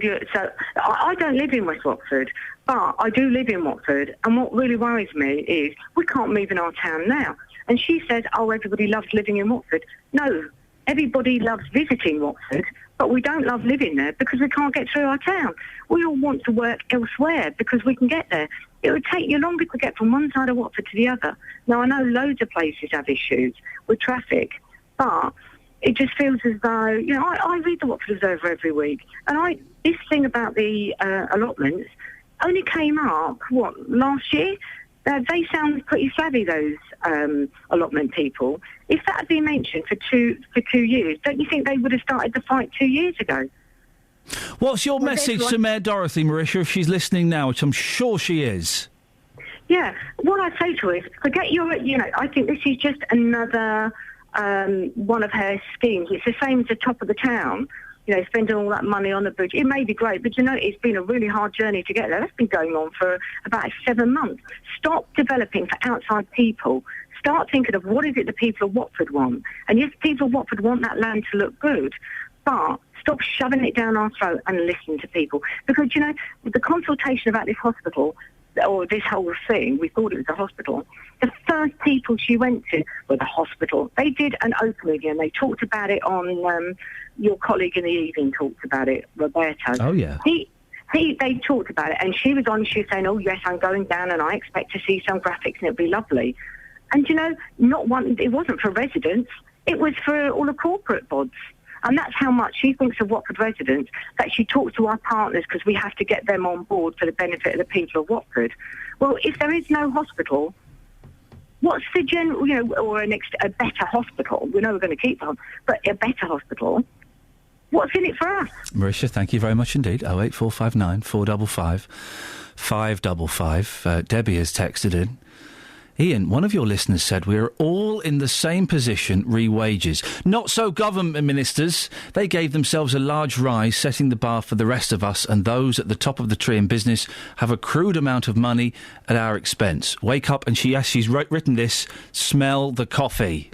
She actually wrote those words. Peter's on the line. Morning, Peter. Good morning, Iain. Peace be with you. Peter, what have you got for me today? Although I don't live in Watford, I've been listening to the debate going backwards and forwards. It's a very emotive situation where allotments versus hospital and a huge development. As I gather it, it's on a floodplain, and you can imagine the headlines 20 years hence. Watford has received the worst floods in living memory. If only we hadn't have built this development, etc., etc. It could happen, of course, and when you think of all the people that have derived benefit from their plots, their allotment plots, and all those future generations that are going to derive benefit from the allotment plots, there's got to be an alternative, hasn't there? Well, but Mayor Dorothy seems adamant that this is the way forward, Peter. This will be great for Watford. Well, thin end of the wedge, because if they get away with destroying the allotments at Watford, they have found a way of getting rid of the allotments throughout the United Kingdom. And the allotments, as citizens of the United Kingdom, we fought long and hard to get our allotments, and to suddenly see them vanishing beneath our feet is a crying shame, I think. It's quite an old-fashioned concept, though, isn't it, Peter? Allotments? Not many people use them, really, do they? All crumbs. I've got a circle of friends measuring tens and tens of people that have allotments, including myself, and we derive a lot of pleasure from growing our own fruit and vegetables and having jollies down on the allotment with barbecues and get-togethers, etc., etc. Well, it sounds absolutely delightful, Peter. Thank you for that. OK. Ta-ta. 08459 455 555. Can we find some allotment users before the end of the show? Surely it's just doddery old men, isn't it? Isn't it primarily doddery old men that go down there and... I think my father-in-law would take great exception to that. Well, hang on a minute. Your father-in-law, that means he's a doddery old man. No, he's not a doddery old man. How old is he? He's a very, very fit man. He's only in his 60s. Yeah, so he's old. That's no age at all. OK. But you won't get many 20-year-olds. Scointy's got one, hasn't he? Again, you won't get many 20-year-olds working out on their allotments. Would you? You can grow potatoes in a sack. That's a fact. Yeah, I tried growing them in a barrel once. Doesn't work. No, it doesn't work properly, does it? 08459 455 555. Travel news for beds, cards and bugs. BBC Three Counties Radio. On the M25 clockwise, there's one lane closed around junction 20 for Kings Langley after an accident. Got long delays on the approach with those queues going back to junction 17 for Maple Cross. Thanks to Jackie for texting in with an update. Also having a knock-on and adding to the queues in Kings Langley on the A41 southbound. Queues between the Hemel Hempstead turnoff and the M25. On the speed sensors in Hitchin, the A505 and A602, queuing to approach the centre of town. And the A5 northbound also looking heavy as you go through Dunstable. On public transport, there's no reported problems. I'm Alice Glossop, BBC Three Counties Radio. Across beds, hearts and bugs. This is BBC Three Counties Radio.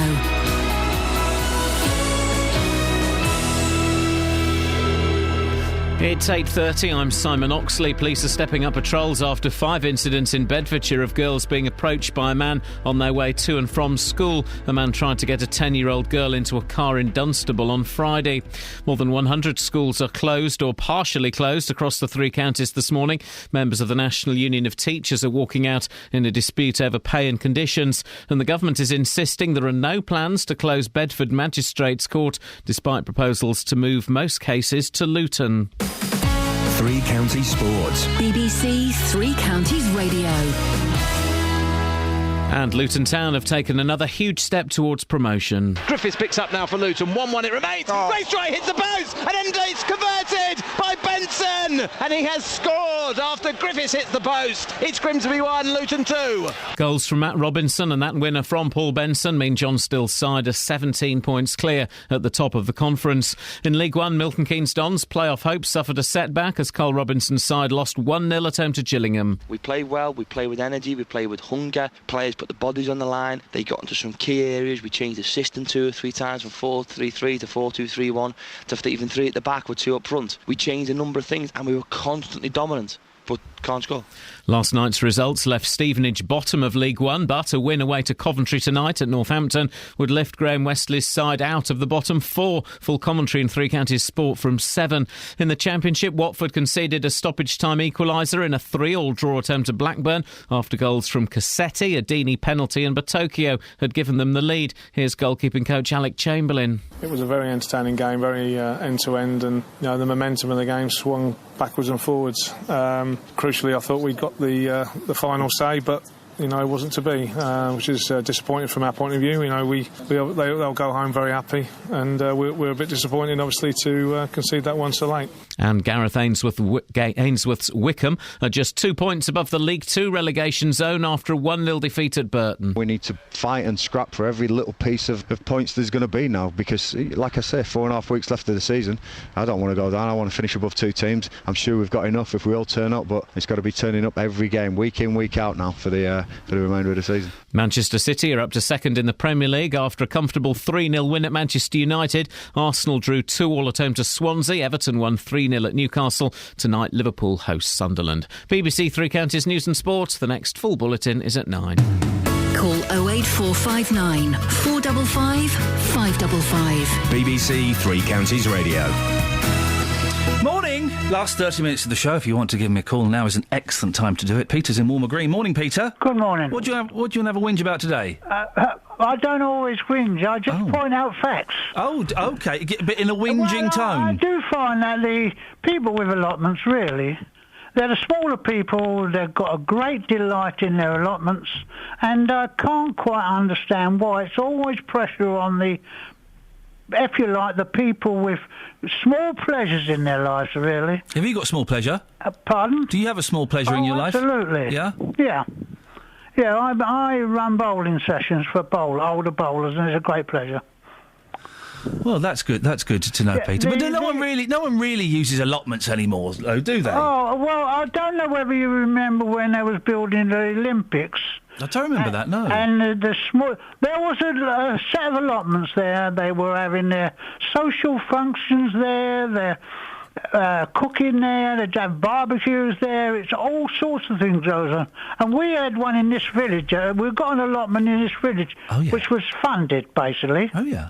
Yeah, we've got allotments in this village and people love them. But did you use the allotment? No, I don't myself. Because you're a doddery old man, so you would be the kind of person I would expect... Well, different people have different pleasures. Yes.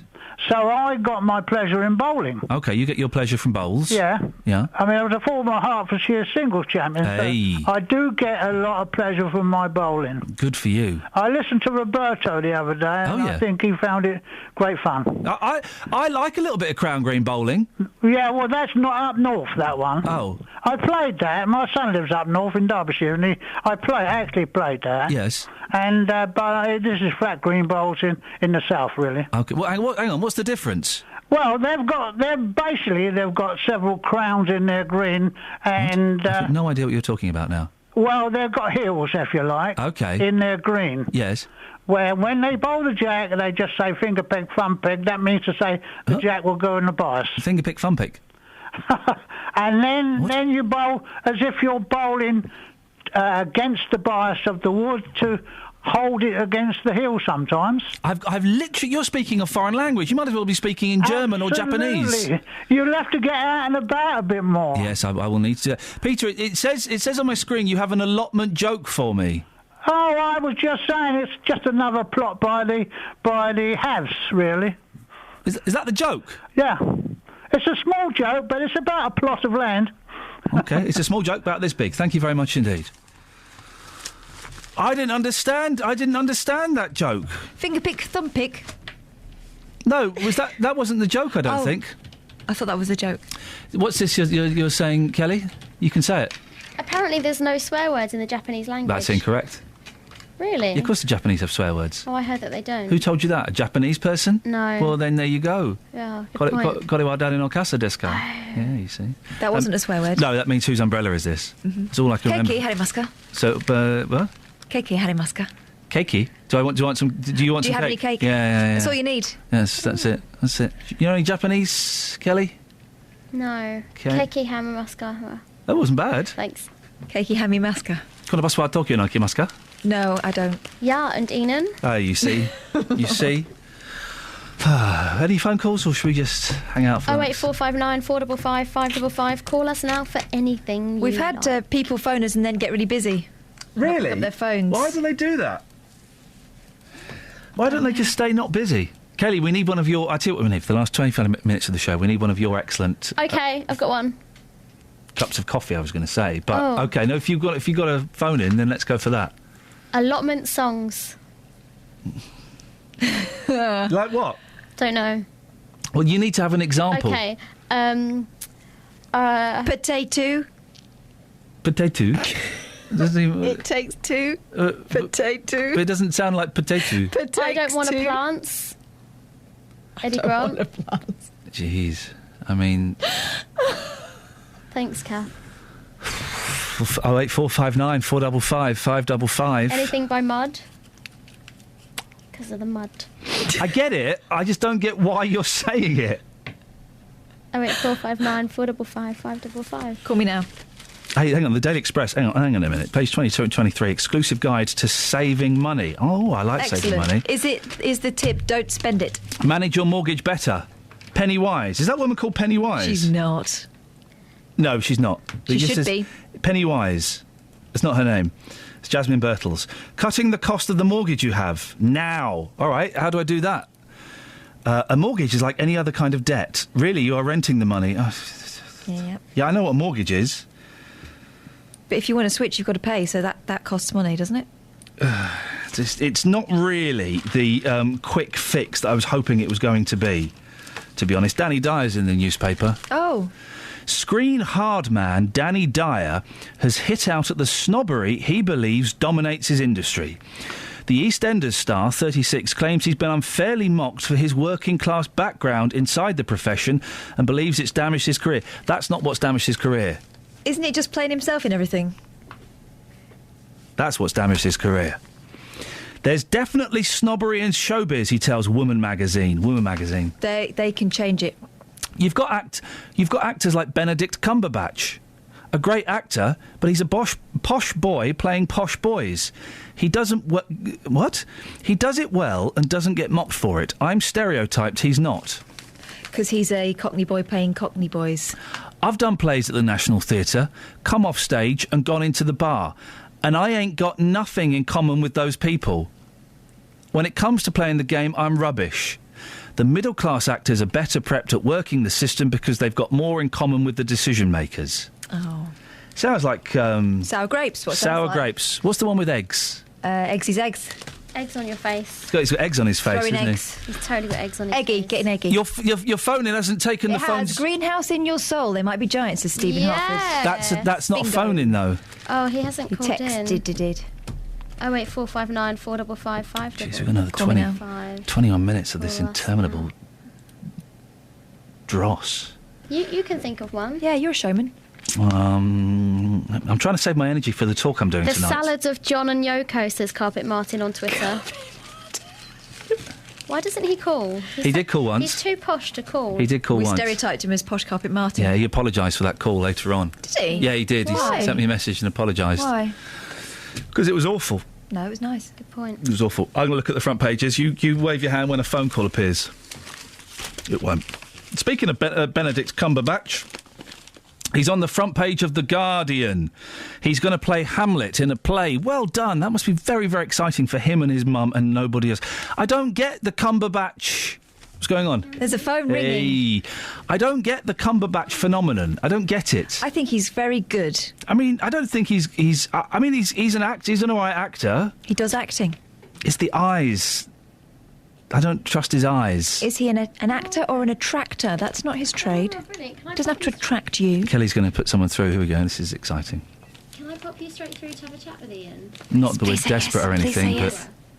Excellent, stay on the line. Who? Fader 1, Laura. Laura! Hello! Hello, Laura. I just wanted to keep you company.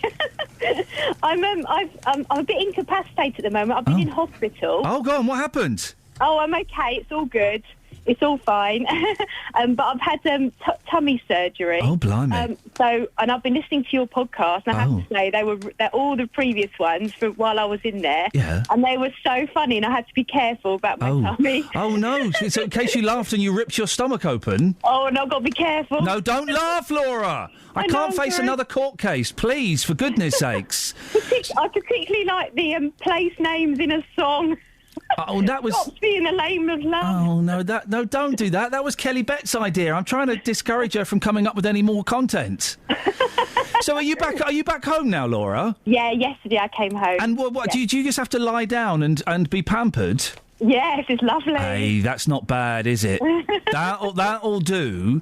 And do you have you got a boyfriend or someone who's bringing you food and things? My husband and my mother-in-law, and they're making me dinners. Oh, mate. Oh, I'm so lucky. Be honest, Laura. Are you doing what we all do in these situations? Are you milking it a little bit?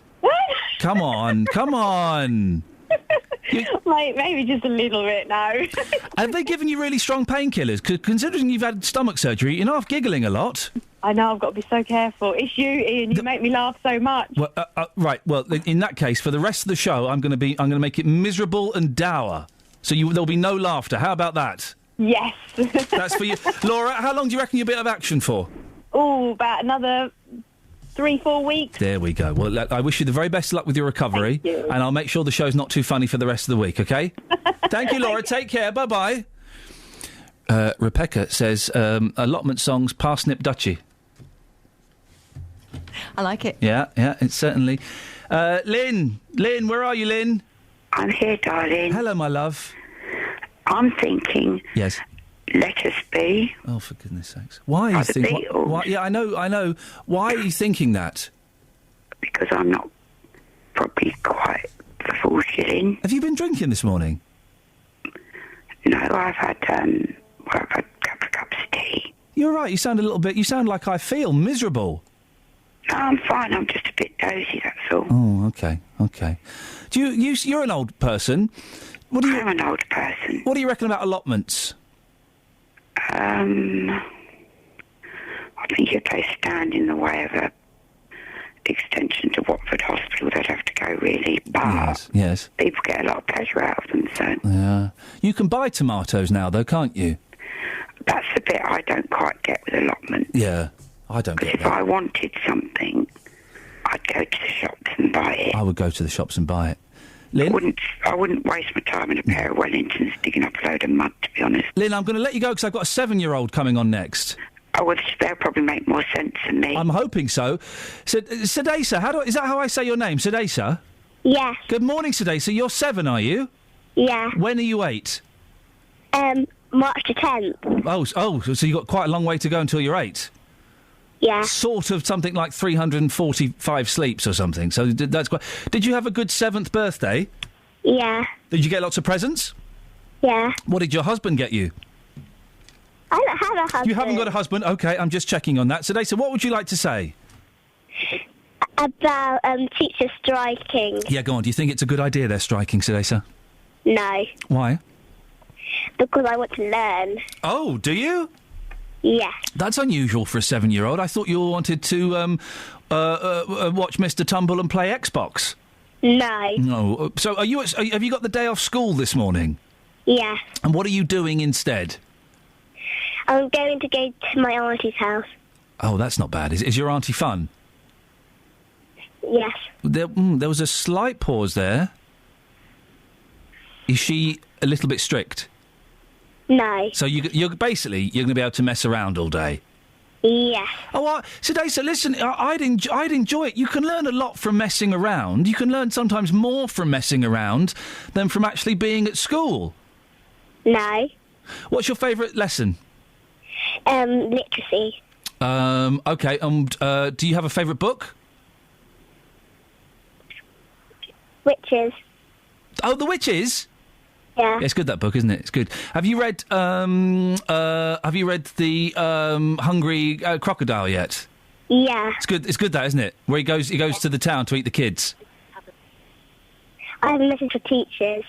Say that again. Sorry. I have a message for teachers. Oh, go on. What's your message for teachers? That they shouldn't strike. Well done you, Sir. So you've put forward your point of view. David Cameron will be proud of you. Thank you so much for your time. Enjoy your day at your aunt's. Okay. Ta-ta, bye-bye. 08459 455 555. Travel news for beds, cards and bugs. BBC Three Counties Radio. Ongoing problems on the M25 clockwise. One lane is closed around junction 20 for Kings Langley after an accident. It's causing long delays with queues on the approach back past junction 17 for Maple Cross. It's also having a knock-on, really adding to the queues in Kings Langley on the A41 southbound. Very heavy from the Hemel Hempstead turn off to approach the M25. We had a call in from Richard on the A1M. Got reports that both directions is closed between junction 4 for Welwyn Garden City and 3 for St Albans, just through the Hatfield Tunnel. On public transport, Greater Anglia has disruption on services via Tottenham Hale, mainly affecting trains towards London. I'm Alice Glossop, BBC Three Counties Radio. Thank you, Alice.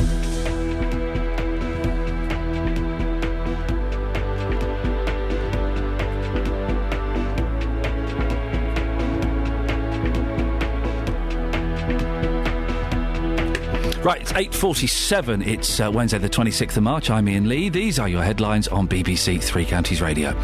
Police are linking 5 incidents in Bedfordshire of girls being approached by a man on their way to and from school. The Major Crime Unit is now investigating after a man tried to get a 10-year-old girl into a car in Dunstable. More than 100 schools are closed or partially closed across the 3 counties this morning.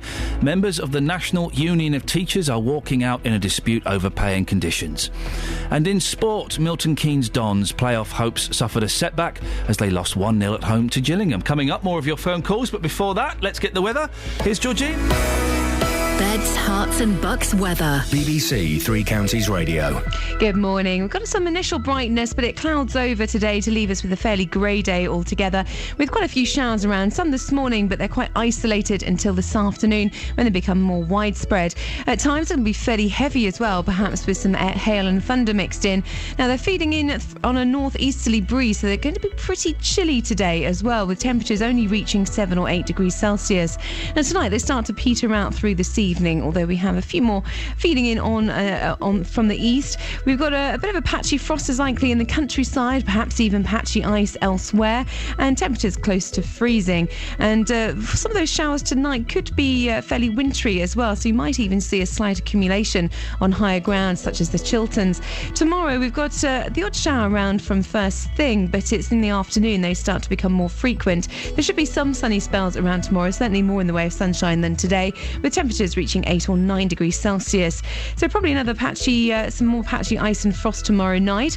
Friday, we've got a cold, brisk wind, so that will be feeling fairly raw at times, with showers and longer spells of rain. But Saturday and Sunday looking much better, so mainly dry with some sunny spells. It will be quite breezy, but we should have temperatures in the mid to high teens. That's your latest forecast. BBC Three Counties Radio's big tour of beds, Herts and Bucks. On Friday, as part of our big tour, I'll be in Hertfordshire, exploring Letchworth. I didn't know all the history of the world's first garden city before I came. Meeting the locals who make up the heart of the garden city. The arcade is circa 1920, so that's That's where it's from. Discovering the first stamp shop to open in Britain and learning about some of the drama schools in the area. Nick Coffer. Join me in finding out the history of Letchworth Garden City, Friday from midday. The big tour of beds, hearts and bucks. BBC Three Counties Radio. Call 08459 455 555. BBC Three Counties Radio. That's the phone number. Last 10 minutes of the show. If you want to give us a call, you're more than welcome to. Jonathan Vernon Smith will be in at 9 o'clock doing his thing. And just a quick reminder as well, of course, there is a weekly podcast, a best-of podcast of this show. It's about an hour long, and we record some extra bits and pieces that you won't hear on the radio. I'm not sure there'll be one this week. I'm not feeling the vibe this week. Do you know, I'm not feeling the vibe, Catherine, this week. I don't think we've had gold. I don't want to put out a substandard podcast. Well, maybe we could crack it out in the last 9 minutes, or maybe we just consign it to tomorrow and the day after. We'll see what we can do tomorrow. We and the may day be about after. to peak. I think we peaked in February. Well, January was good. Yeah, January was good. February was better. March, it comes and goes, doesn't it? It comes and goes. But if you want to get the podcast while it's there, you're more than welcome to. If you go to the BBC Three Counties website, or if you're on iTunes, you can get it on iTunes. If you type in Iain Lee, IAINLEE, at bbc.co.uk, it'll pop up, Iain Lee, BBC. Pops up, and you can have a little look at that, and a little shrufty, and see if you like. And if you subscribe and leave nice comments about you, then I would literally be forever indebted to you. Imagine that. Wouldn't that be nice? And you can email me as well if you want, ian.lee@bbc.co.uk. The front pages of the newspapers, they're all going on about blooming Gwyneth Paltrow and the fella from Coldplay. Coldplay, a band that make music for people who don't like music. Robert, are you upset about Gwyneth Paltrow and Chris Martin splitting up? Well, I suppose it leaves the door open for a few of us, doesn't it? Hey, if we fancy a go, yeah. That's not bad. If you fancy, you could certainly have a go at chatting up Chris Martin. He might be well up for it. No, not Chris Martin. Oh, the other fella. The other one, yeah, yes. the other one. Yeah. Robert, what would you like to say? Well, I've actually got an allotment. Yeah, I know, but they are actually quite good fun. I know that's probably put you off, but no, the song I'd play on my allotment, I think, would be the Onion song. And I think if you could probably get Justin to sing it, I think he'd know all the words. Oh, that's Marvin Gaye, isn't it? Yeah, the world is a great big onion, that one. It's a strange attempt at philosophy by Mr. Gaye to compare the world to a giant onion. It's an odd one, isn't it? Well, when you're on the allotment, that's quite often what you do. What do you do on the allotment, Robert? Where's the pleasure? Well, I don't do as much on the allotment as I should, but I've only just started back on it after years and years of leaving it. But you've got to get the ground right. That's the boring bit, which is digging and weeding. But it's the planting and then waiting for them all to mature, and obviously the eating. But it's a social thing as well. You meet lots of people up there, you chat, and it's the big outdoors, isn't it? Justin, you asked for Justin. Robert, he's here. Robert, say hello to Justin. Hello, Justin. Hi, Rob. How you doing? Yeah, fine, up the town. Up the town. I tell you what is going to happen this year, and Iain Lee is going to lose that £5 to Simon Oxley. Luton Town are going up 17 points clear. Fantastic. There is still time, fellas. There is still time for them to muff it all up. No, they won't. No, they won't. Have faith. And Iain, yes, are you going to come to the last game of the season against Forest Green? Not a chance, no. Why? Well, no, because I went. The only football match I've been to was Luton Town versus Millwall. Yes. I hated it. Yeah, but come on, this is going to be a celebration. This is a big local news story. Will there be as much racist banter? Don't be ridiculous. In that case, I'm definitely not coming. Right, okay. You won't get a ticket. Be lucky to get a ticket. Listen, Justin's got mates in high places. I say high places, the commentary box. All right. Yes, absolutely. Justin, you're a young man. You don't sound like the kind of guy that will be into allotments like Robert. Well, I used to be, funny enough. Really? Yeah, when my granddad was alive, he used to have this fantastic allotment, and I used to go there with him once a week. For me, it was a form of escapism. Forget the homework, go to the allotment with your granddad, and I have to say, what he used to grow there, there, the runner beans in particular, I just never tasted anything like them. You know, you go into a supermarket and you buy them, and they just don't taste the same. But but the thing is, it's so much effort, it's so much work, and you can go into Tesco's and you can buy runner beans, you can buy tomatoes, lettuces. They sell lettuces now. Yeah, absolutely. And being lazy, that's exactly what I do. But when my granddad was there, he was retired, he had the time, and he used to get so much pleasure from being on that allotment. It was, as a kid, to see my granddad that happy on the allotment, that meant a lot to me. It's a social thing, isn't it, as well? No, definitely, yeah. You can sit back in your shed and you can get your beer up there and you can admire what's going on elsewhere. Well, and he wasn't drinking beer. Can I just make that point clear now? Oh, well, you can have a beer if you can have a beer. You earn it, you see. You earn it first and then you have Imagine if we built all over those allotments, Robert. Imagine the luxury flats and properties that we could provide. Oh, yeah. No, definitely not. No, don't think so. Robert, thank you very much indeed. Justin, you must be devastated about Chris Martin and Gwyneth Paltrow. I think I saw that one coming, to be honest with you, because they are both very busy people. She's come on, if you look at the facts, he's a massive name in the music industry. She is a massive name in the film business. They're never going to be together. How can that relationship work if they're never together? Well, I mean, Scott has just tweeted me. I'm going to use indoor language, Justin. I bloody love Justin Dealey, it says. Oh, thank you. Yeah, you go, you see. You've added a touch of class to an otherwise sterile 3 hours of broadcasting. But it just, I don't understand quite why it's front page news, Justin. No, that's exactly. But in saying that, though, Ian, you know, we've been out over the last year or so talking to people about front page stories, and what goes on the front page doesn't really affect the public that much these days. Yes, it's sad they've split up. A lot of people feel sorry for them. They've got children, of course. But is that front page news? For me, personally, it's not. Justin Dealey, thank you. Is it a little bit too early in the week to ask what's happening on your Saturday show? Well, I was going to say, I've got a few song titles for you, for the allotment songs. Blimey, okay. Are you ready for this? Yeah, I suppose so. Yeah, the Beatles, Dig It. The Mock Turtles, Can You Dig It? Lamar, Time to Grow. And the first record ever played on Radio 1, The Move, Flowers in the Rain, which was a mistake.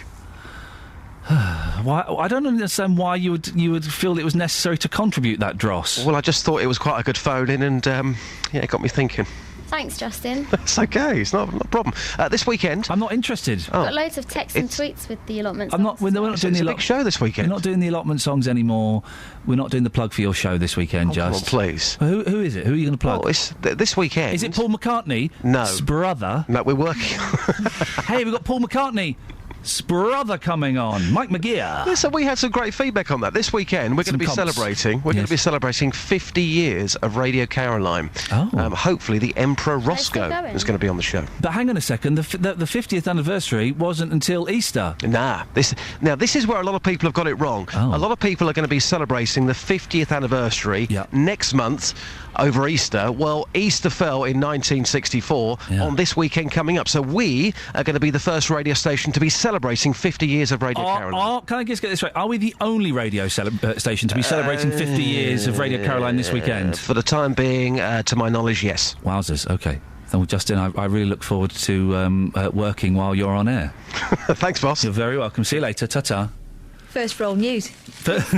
Peace, Peace Me by Alan, says Alan. Not by Alan, he didn't sing it. He does sing that version, though. Yeah. I've got a brand new combine harvester. He's just said the song. That's Martin Hitchin. Yeah. On the text, this one's awful, but I'll read it out anyway. Broccoli too tight to mention. Wow, that doesn't even... That's just really That doesn't bad mean anything. From Paul Norman. Well... Parsnip Duchy. Thank God we've come to the end of our careers. That's it. That's your lot. Thank you very much, everyone who took part. Almost everyone who took part. If you want to send me an email, you're more than welcome to ian.lee@bbc.co.uk. Stop dialing for me, but if you want to get onto the JVS show, which is coming up in the next couple of minutes, well, you can still carry on dialing if you want. 08 459 455 555. Travel news for beds, cards and bugs. BBC Three Counties Radio. On the M25 clockwise, there's an earlier accident around junction 20 for Kings Langley. We've still got queues in the area on the approach to before junction 17 for Maple Cross. Also having a knock-on and really adding to the delays in Kings Langley on the A41 southbound, queuing from the Hemel Hempstead turn-off, and also some delays going back through the centre of Hemel Hempstead heading for the A41. The A1M in both directions, the Hatfield Tunnel is now reopened in both directions. And on the speed sensors in Harpenden, the High Street looking slow in both directions around Station Road. On public transport, Greater Anglia have delays of up to 20 minutes on services via Tottenham Hale, mainly affecting London-bound services at the moment. I'm Alice Glossop, BBC Three Counties Radio. Alice, thank you very much. Right, that's it. That's your lot. JVS is up next until tomorrow at 6 from me. Ta-ta.